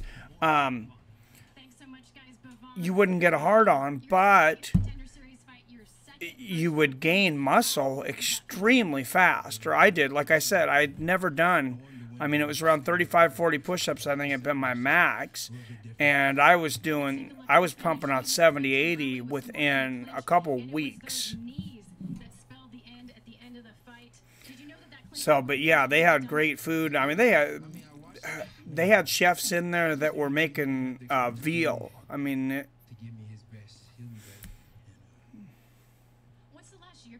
if I was stranded in the middle of the jungle, stranded, I wouldn't want someone jacked. No.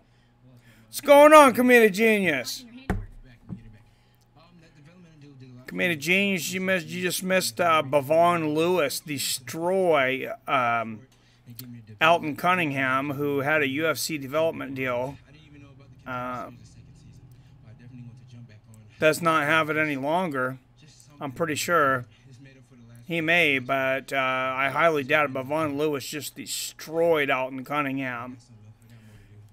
And like I said after that, this guy looks impressive, and I just called it. Dana White's going to give him a contract.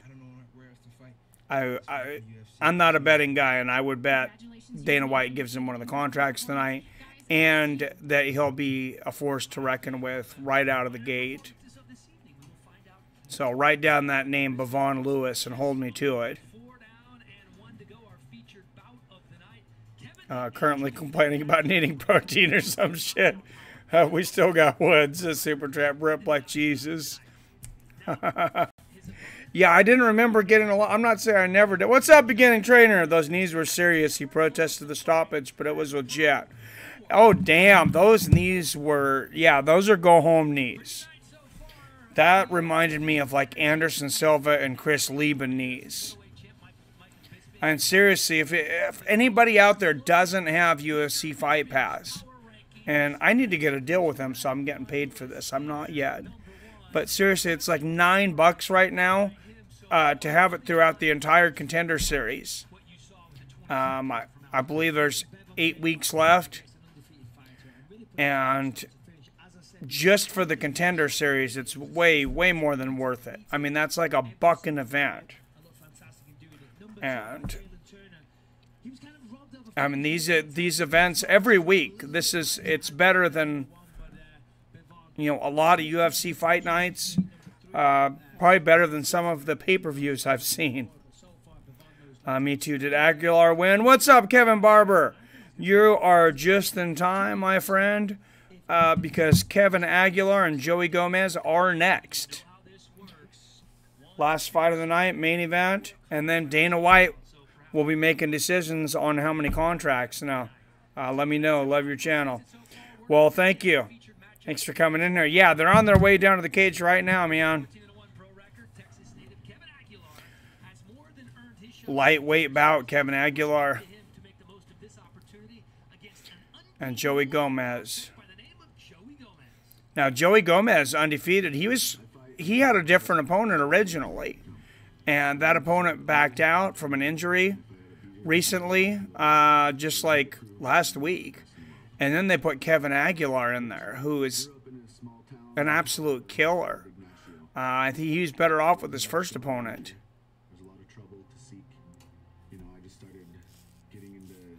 And this guy, I've seen Kevin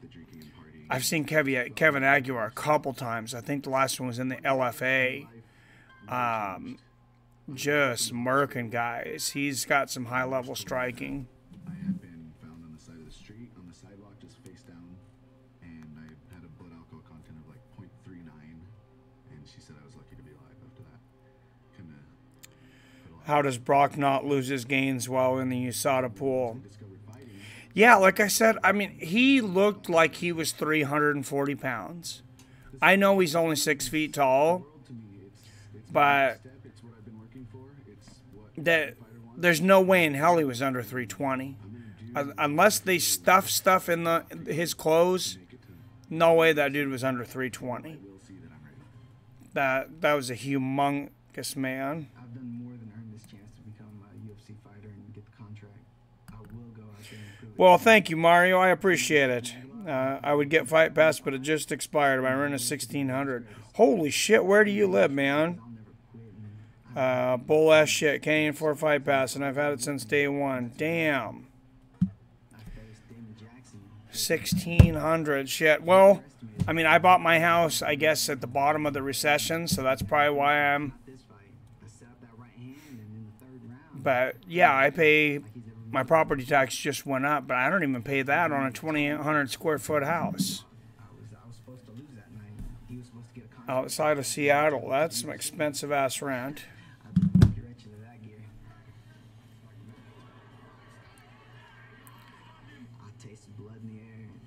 So here they're showing some highlights of Kevin Aguilar inside LFA. Oh, huge right hand.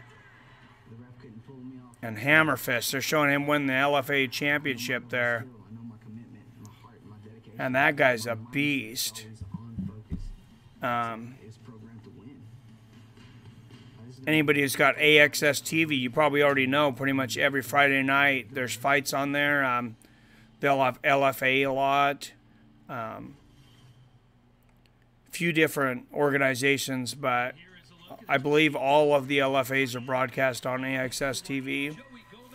And AXS has been kind of become the recruiting grounds for the UFC recently.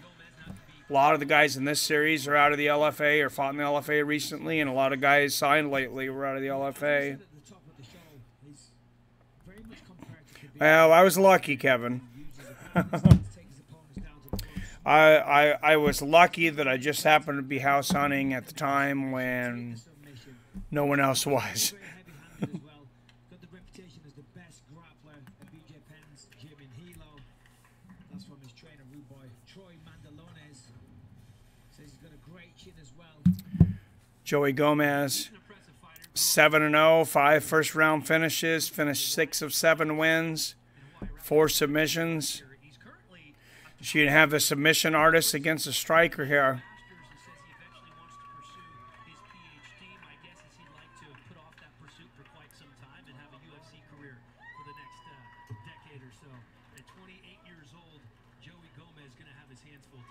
Joey Gomes wanting to get his PhD eventually, he says, so he's already planning his after-fight career. As an amateur, can Joey Gomes keep that going against tonight's opponent? That's something you got to do because, unfortunately, you're not going to retire on UFC wages unless you're Conor McGregor. Here comes Kevin Aguilar, the Angel of Death out of Gladewater, Texas. This is a scary-looking dude. Yeah, no, absolutely. 3 times is perfect. I think you get to keep the belt for sure in these smaller organizations if you defend it 3 times. But 14-1, lots of experience, good ground game, heavy hands, and relentless. So, LFA featherweight champion, 6-fight win streak, finished 11 of 14 wins, 9 of them by knockout. And he's defended that LFA featherweight championship 3 times now after winning it. So that's 4 championship matches in a row at LFA, which if you haven't watched LFA, they are right there with Bellator. So, I mean, this guy is top of the food chain for guys that are not in the UFC. And I expect him to make it there tonight. But Joey Gomes is no joke. And he's got a 3-inch reach advantage. 155 versus Joey Gomes, 5'10". Kevin Aguilar, 5'7". But Kevin Aguilar is actually going to have a 2-inch reach advantage. 73-inch reach, even though he's only 5'7". Herb Dean's going to be the referee again. All right, here we go. Main event. Last fight of the night, and then we're going to find out who gets contracts. Who gets ice cream. Cyan in the blue, gray in the gray.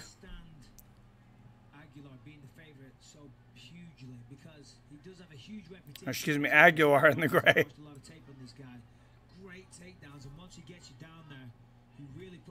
Oh, nice right hand from Aguilar. Right on the button. Nice right hook from Gomes there.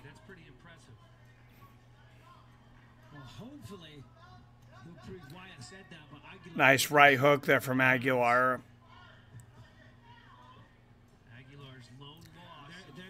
Gomes shoots for that takedown. Remember, he's the grappling guy. Aguilar shucks it off and lands a right hook on that way out.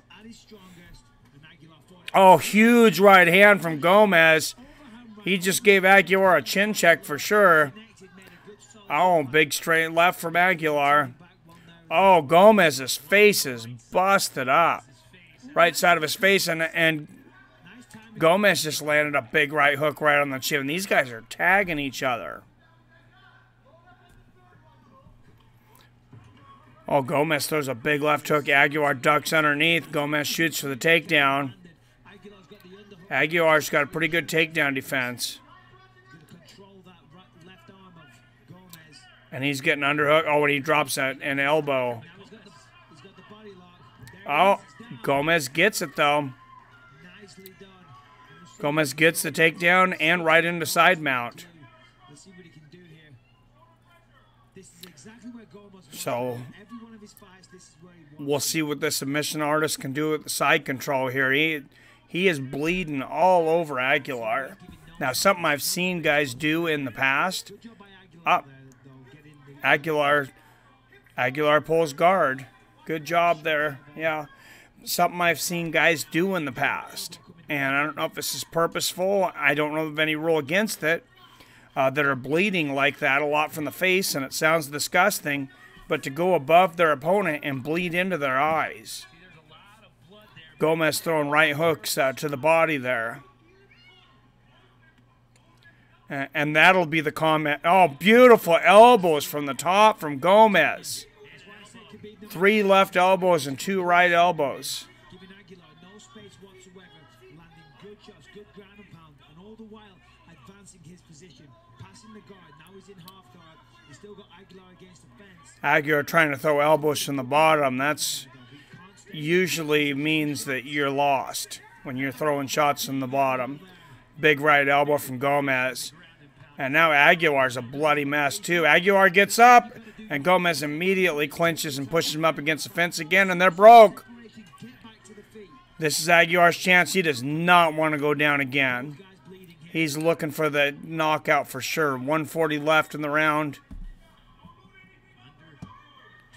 Yeah, both these guys' face look like a horror movie.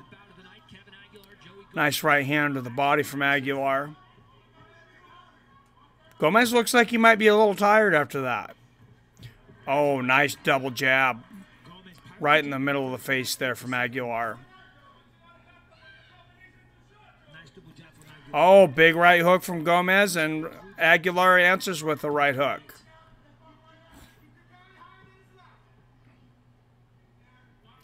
I said high-level guys. Almost the 1 minute mark here in the first round. Gomes looks to be much taller there, which when you're the takedown guy is actually detrimental to your game. It's actually Both these guys, about 50 seconds left in the round. Oh, big left hook there from Aguilar. Nice left hook there. Gonna follow it up though. One shot isn't enough.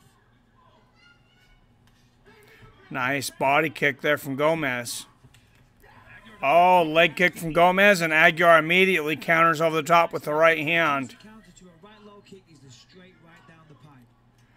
And Michael Bisping just calls it. I've been talking about it forever. I'd never heard anybody actually say it. Gomes lands a big left hook, and he said the counter to the low leg kick is the straight right down the pipe. A lot of blood here all over Joey Gomes.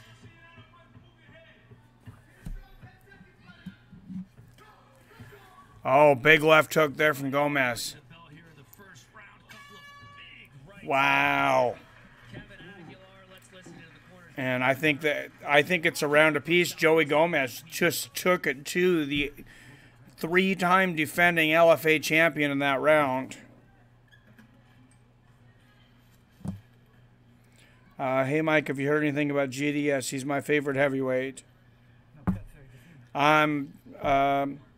Are you interested in Manny Pacquiao's fight this weekend? I am interested in Manny Pacquiao's fight. I'm going to be in Boise watching JDS fight. Yeah, he's one of my favorite fighters, man. Definitely going to try to get a picture with him. So you guys have seen how Joe Rogan has the mug shots in his studio, which I'm putting a studio upstairs as I'm getting the money and time and everything together. How he has mug shots of different celebrities. I want to get black and white photos of me standing in fight stance with famous fighters. And I want Junior Dos Santos actually to be the first one. All right, here we go. Third round. Oh, nice right hand from Aguilar there. Oh, nice 1-2 from Aguilar. Gomes comes back with a big right hand and floors Aguilar. Gomes walks forward with his chin in the air. Aguilar connected 2 heavy shots. And then lets him get to his feet. More content to throw leather standing up than to get on the ground with Joey Gomes, but he locked it pretty good. Damn. Gomez's face is a bloody mess. He is bleeding all over his chest. 4:20 left in the round. Whoa, Aguilar swings for the fences on that one with the right hand. Gomes gets out of the way. Pretty good again over Gomez's. Right there at the hairline. Had a big clump of Vaseline when he came out. That would have been that would have been the end of the night there for Gomes if Aguilar connected on that one.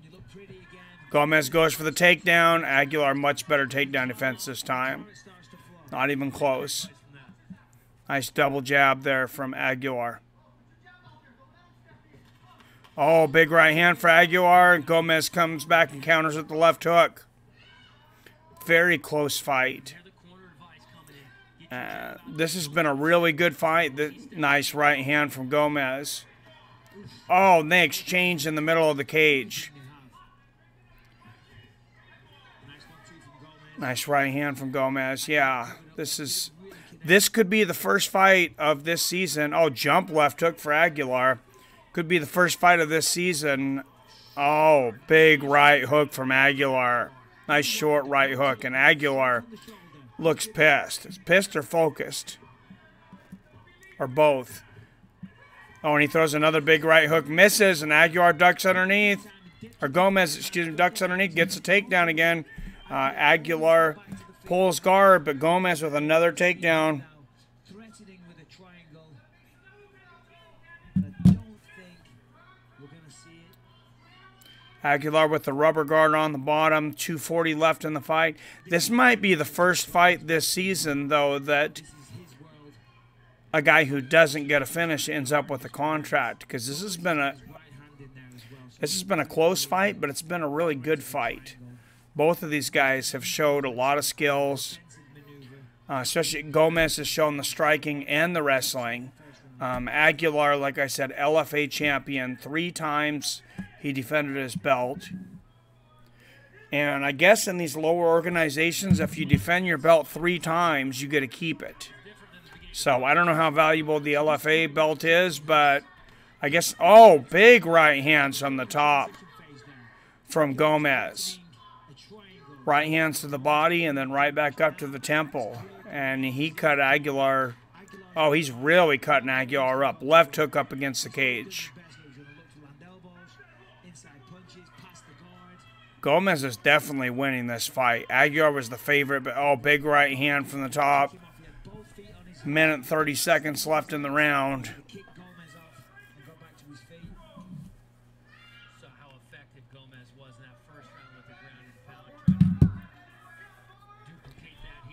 Oh, big left hands from Gomes. Now, Aguilar became a favorite, but remember, Aguilar didn't know he was fighting in this a little over a week ago. Nice big elbow from Gomes. Gomez's opponent dropped out because of injury, and Aguilar was called in to replace him. Nice left hook from the top from Gomes. And that creates a lot of difficulties for both guys. But more difficulty for the guy that wasn't expecting to fight. Aguilar trying to get that triangle choke. It's not there. And they are standing. 40 seconds. Aguilar needs a knockout here. And I'm not sure if he knows it, but I'm pretty certain he needs a finish. 30 seconds left in the fight. And he looks exhausted.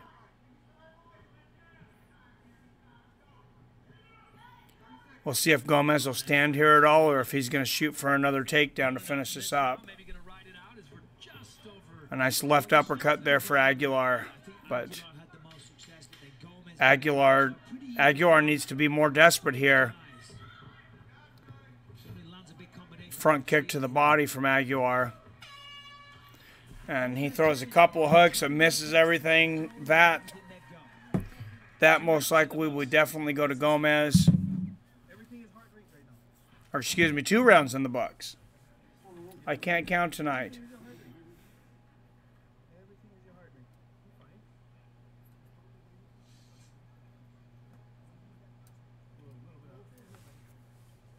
But yeah, I'm kind of upset that the Manny Pacquiao fight is on ESPN while I'm in Boise. So I most likely won't be watching it. Here we see a big exchange. Right hand from Aguilar. Gomes fires right back. Wait, what night is that on? That's not on a Saturday, is it? Is it on a Friday?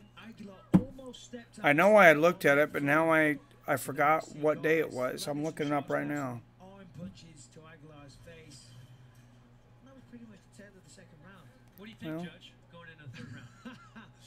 You know, I think Gomes got the first. I don't know, maybe got the second. I'm not sure. I don't know. Second round was close. You can see arguments for both sides. Both guys are trying. Yeah, it's going to be on ESPN Plus. Let's watch the 3rd round here, and we'll figure it out. Oh, nice body kick there from Aguilar. 4:40 left in this last round. Seems like Gomes is 2 rounds to 1. I would suspect. But if he wants that contract, he's got to finish decisively. Taking him down and riding out a round and winning a decision isn't going to be enough. Bevon looked outstanding and, finished it inside the first round. Oh, nice left hook off the counter there from Gomes. Aguilar throws the 1-2 and Gomes counters the left hook over the top. Nice 1-2 there from Aguilar. And like I said, if these guys both of them have an impressive fight, we may see the first guy get a contract this season that didn't finish their fight. That was a big left hook from Aguilar, though. Nice right hook to the body for Aguilar. We expected more of this out of Aguilar earlier. A big right hook from Aguilar. And a big straight left. Maybe he had a game plan the whole time to wear Gomes down. Gomes looks tired. Aguilar looks fresher.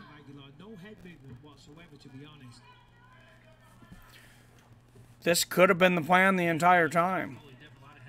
Nice left hook from Aguilar. And a straight left. 3:20 left in the third round. Definitely Aguilar's round so far.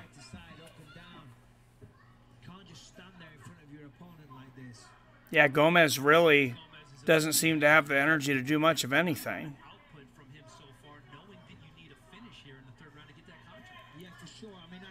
2 minutes left in the round. Oh, Aguilar goes for a big right hook. Gomes ducks underneath it, but no takedown attempt this time. Nice left hook from Aguilar. Straight lefts from Aguilar.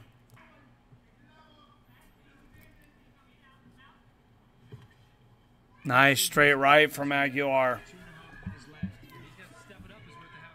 First round could be anybody's game. Second round was definitely Gomes. Aguilar so far seems to be winning the third round. Definitely. Nice left hook there for Gomes, but almost all Aguilar. 2:10 left in the fight. Nice right hook to the body for Aguilar. Oh, and the left hook and the double jab for Aguilar.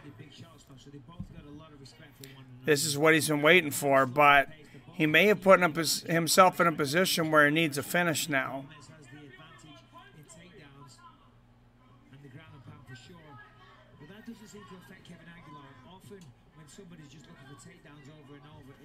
Oh, huge straight right hand for Aguilar, right down the pipe.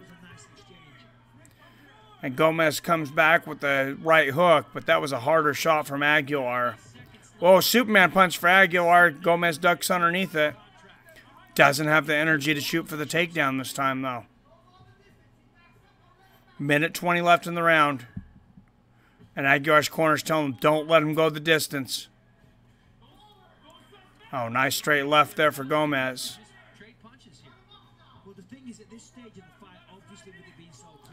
Nice double jab for Aguilar.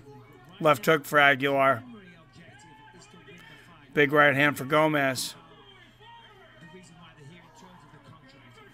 Oh, and they exchange hooks in the middle of the cage there. 50 seconds left in the last round.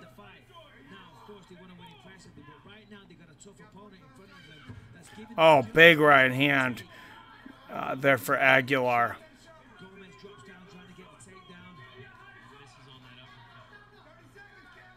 This looks more like the Aguilar of the LFA. Nice left hook. It's too bad it took him 2 rounds to warm up. Another big left hook from Aguilar, and he ducks out of the way of Gomez's right hook. Aguilar's footwork is stupendous right now.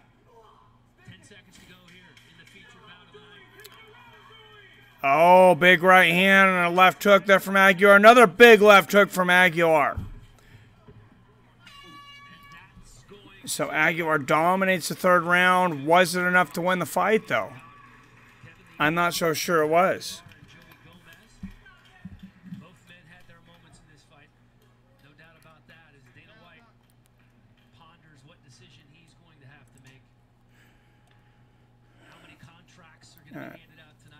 And Dana White's looking at his notes. He's about to go to the back to decide who gets a contract and who doesn't. We've had 8 contracts in 3 weeks. I mean, 2 weeks you've had 3 contracts.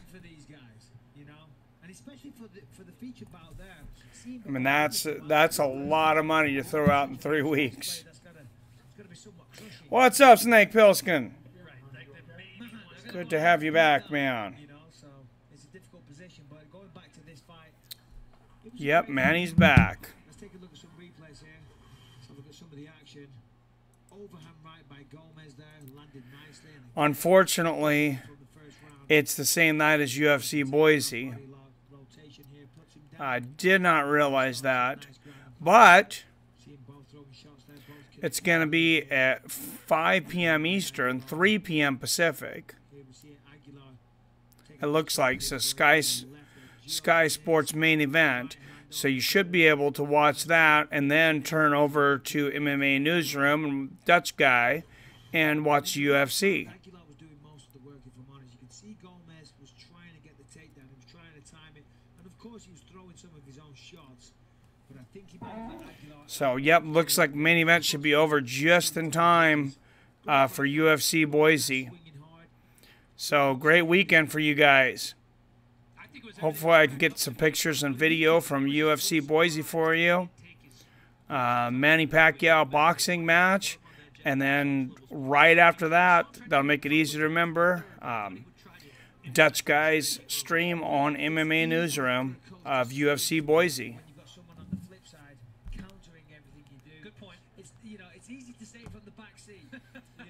I thought Kev was a shoe-in, says so.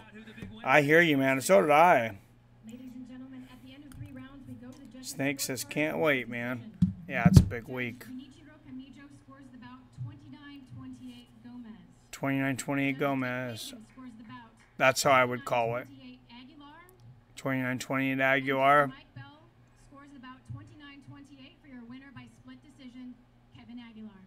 Kevin Aguilar. That was a close one. Hard, very, very hard to call. Very good fight, though.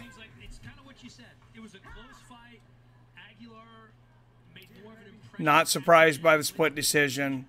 I mean, he really dominated that last round. The first one could have been anybody's. Gomes, I thought the second one was definitely Gomez's. But the third round, Kevin Aguilar, absolute domination. So, I mean, if that had been a 5-round fight, which he's been fighting over there in LFA, like I said, he's defended his title 3 times in 5-round bouts. Hard-fought victory, though. Hard-fought victory. Great fight. I enjoyed that. That was a good fight. I think it was everything it was cracked up to be. Both of those guys eating a lot of punches. Delivering blows.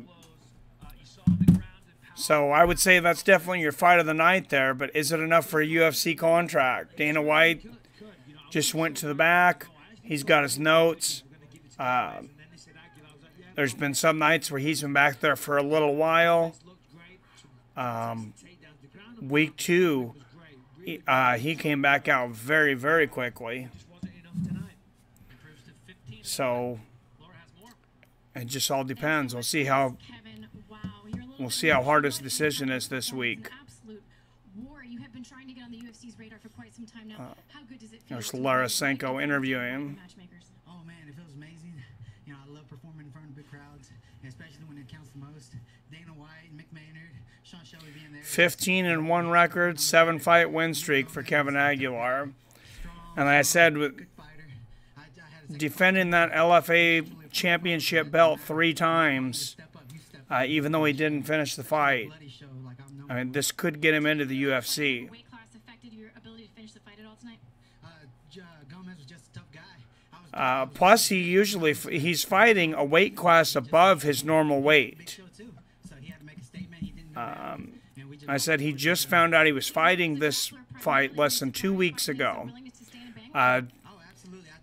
Gomez's original opponent had to withdraw from an injury. So that's pretty incredible for Aguilar to come up a whole weight class on less than 2 weeks' notice and beat a guy as talented as Joey Gomes. I think there's a good shot he gets a contract. Like I said, I'm going to call, if I had to call it, I would say Bevan definitely gets a contract. Bevan Lewis, I would say, definitely gets a contract. And I say there's a good chance that Kevin Aguilar gets a contract. At least win in the eyes of the judges. You have been called up to the UFC before, couldn't take the opportunity because of an injury. What is your message to Dana White tonight?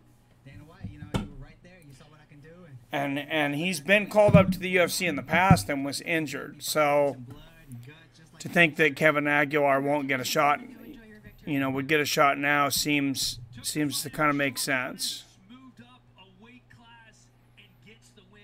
Whether they actually give him the contract tonight or not, we'll see.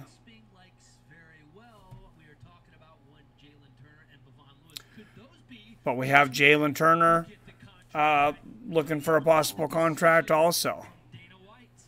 I would say any of those three guys could end up with a contract tonight.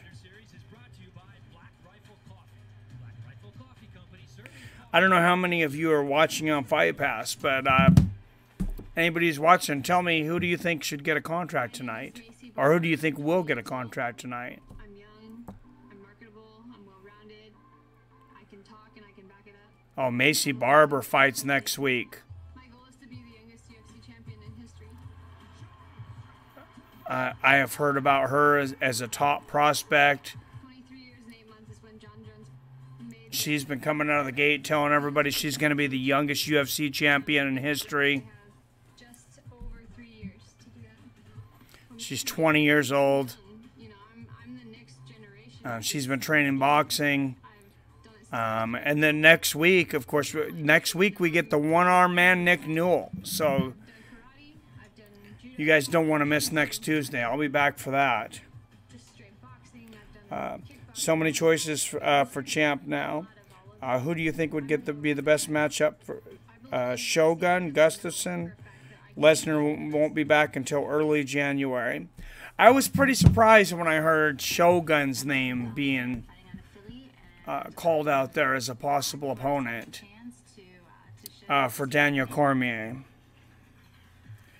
Yeah, you need to get Fight Pass, Snake. Like I said, right now it's like $8. It's on sale for the entire Dana White Contender Series season. Too soon. So first round, she had So it's definitely worth it for the Contender Series season. Plus, they just put Thai boxing on Friday nights, which is freaking awesome.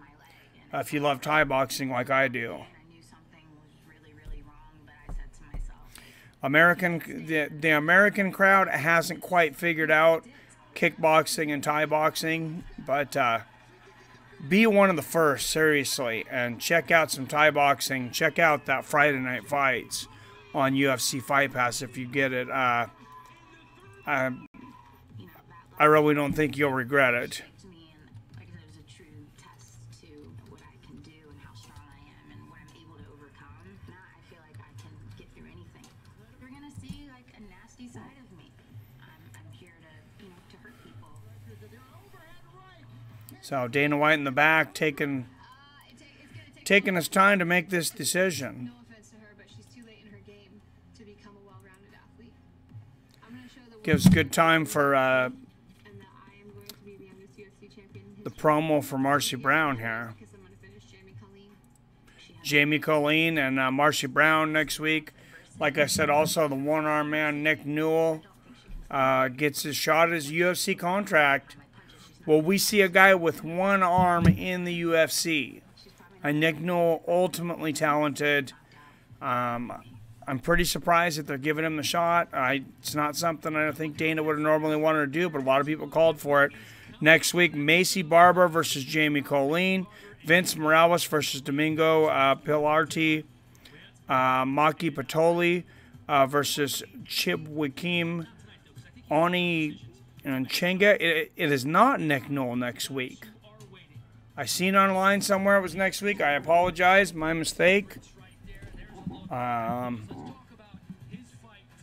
I won't say what website it was because they're usually pretty accurate, but apparently it looks like it is not Nick Newell next week. Yeah, Lewis is going to be pretty happy with things tonight. Came out here with a lot of pressure, obviously won last season. Which means I need to figure out when he is coming. Landed a head kick, got the clinch, landed knees, elbows on the separation. So just a great performance. I mean, with the tie clinch up against the fence, that was the beginning of the end. He dropped down, landed some ground and pound, and we see here once again. So it will be towards the end of the season. It'll be the 14th Contender Series 14, Nick Newell versus Alex Muoz. So they're going to wait it out. Of course, 14-1 Nick Newell, the one-arm fighter. I mean, he's so much more than that, but pretty damn impressive. It wasn't a finish in the true sense of things, but it was a doctor stoppage. He looked great, some nice timing.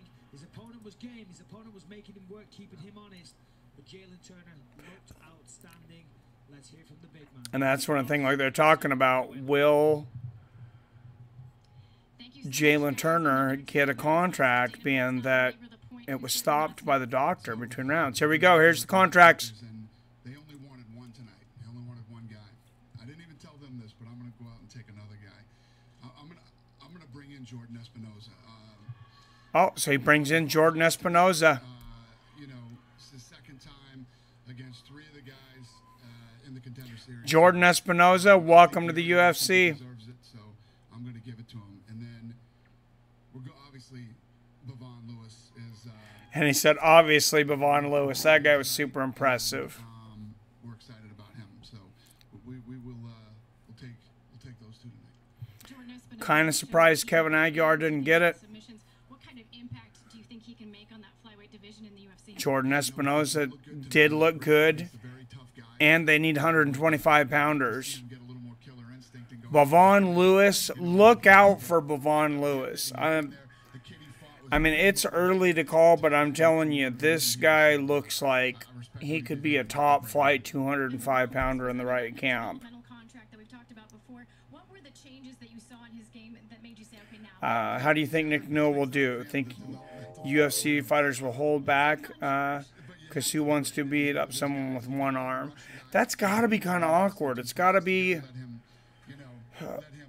if I was an athletic commission, I'm going to come out and say it, I would not sanction a fight with a one-armed man. And I don't really think that should be controversial, but it sounds like, you know, the guy is obviously immensely talented. It's just not a risk I would take if I was in a commission, but I would not take a lot of risk they take, including letting guys do some of the weight cuts that they do.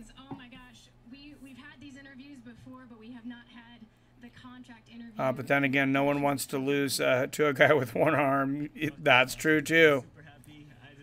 Not be biased. I'm all for it, right? Yeah, oh, I'm rooting for him. As a fan, I'm rooting for him. If I'm in the sanctioning body, let's just say I'd be pretty nervous. Gaethje beat... I didn't know who his loss was to, but that's a pretty understandable loss. I'll just kick his legs to death. Seems fair.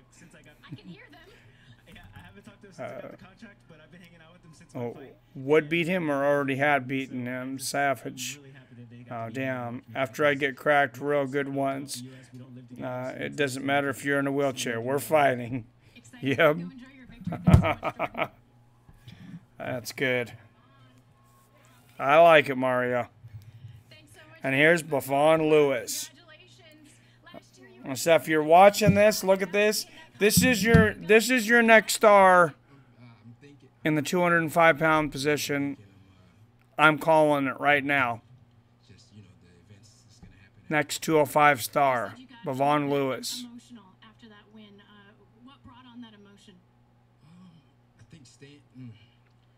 The emotion was just probably my opponent.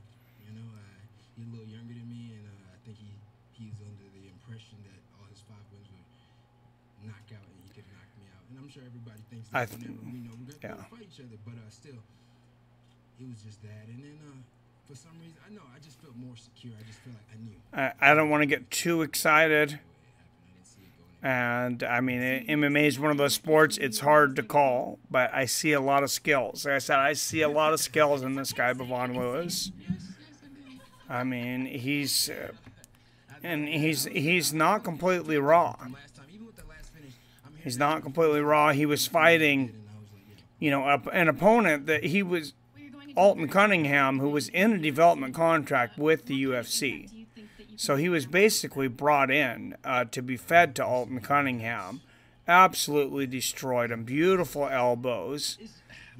Tremendous tie clinch. I'm just happy right now, and I'm happy I got the contract, and I appreciate, and I'm glad they know I saw something today.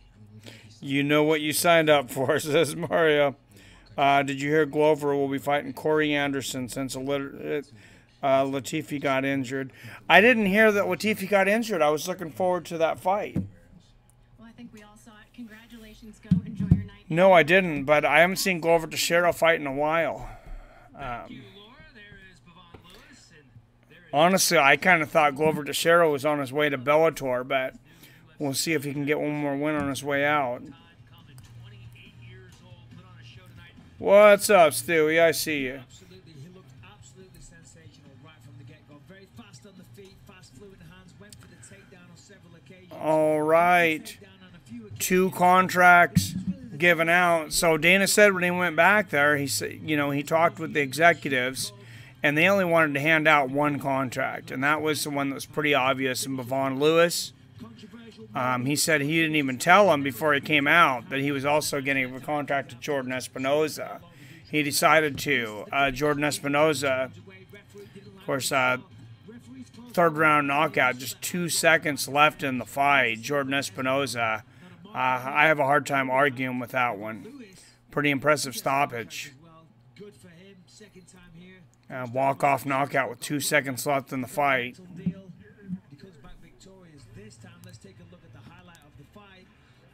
And here's the highlight of the fight from Lewis and Cunningham. Bevon Lewis, this is just... Of course, Alton Cunningham was confident. He had the UFC development contract already. And Bevon Lewis just came out and destroyed him. I mean, dare I say John Jones-esque. Beautiful elbows. I mean, tremendous knees, tremendous tie clinch. Knee after knee after knee. If you look at the face of Cunningham there, kind of looked a little out of it, so the referee did a good job saving him from more damage. Bevon Lewis. Wow, I mean, a lot of guys get compared to John Jones, so obviously Both of these guys coming back to the Contender that's series. pretty early, but Keeping that streak alive. Everybody that's been back again has earned a contract. Valuable experience. you know, his style certainly reflects it. Because this is perhaps the most unique environment in mixed martial arts. You can hear everything. You can hear every fan. You can hear everything your coach says. You can hear what the otse coach is saying. So I don't like. one time winning, coming back again. Should be an explosive match, hopefully, says Snakes. Damn autocorrect text. Yeah, it's got me in trouble a couple times, Mario. I don't like Corey Anderson. I take piss breaks during his fight. Chael versus Fedor will be decent. Yeah, I don't know. I would rather see Fedor fight about anybody else. I love Chael as a commentator. As a commentator and as a podcaster. And as much as, I mean, I really like the guy. I'm really highly entertained by the guy. I don't really enjoy watching him fight too much. I mean, the only real climax of his fights is the after interview. I mean, he might win, but he's going to take you down. He's going to lay on you for 15 minutes, and then he's going to talk about how great he is. He's going to say some intelligent, smart things, and then he's out. I kind of think the commentator, podcaster venue is even better for him than the fight venue. Although he's highly skilled. He's just not a finisher. Chael might be in trouble. If he gets clocked on the chin by Fedor Emelianenko, he could be in a lot of trouble. All right, guys, and that is the ball game. That is the whole thing. 2 contracts tonight, like I said. Look forward to UFC Boise. Don't forget, UFC Boise, I'll be sending you pictures. I'll be sending you whatever video I can get from there in Boise. I'm actually going to go pack right now because I'm flying out. I work tomorrow, but then I'm flying out Thursday morning. So I might as well get packed up now. Don't forget, Saturday to go to MMA Newsroom. Might as well subscribe right now if you're not. He's here in the stream, MMA Newsroom. Watch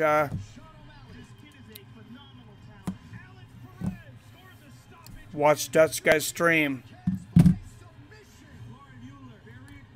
So, and they're showing all the incredible people that have been picked already in UFC Fight Pass. Of course, Sean O'Malley last year. Great prospect. All right, thank you very much. That's going to conclude our stream for today, guys. Thanks for being in here. Always enjoy our time together. As always, I love you. I respect you. And I'll see your fine asses later.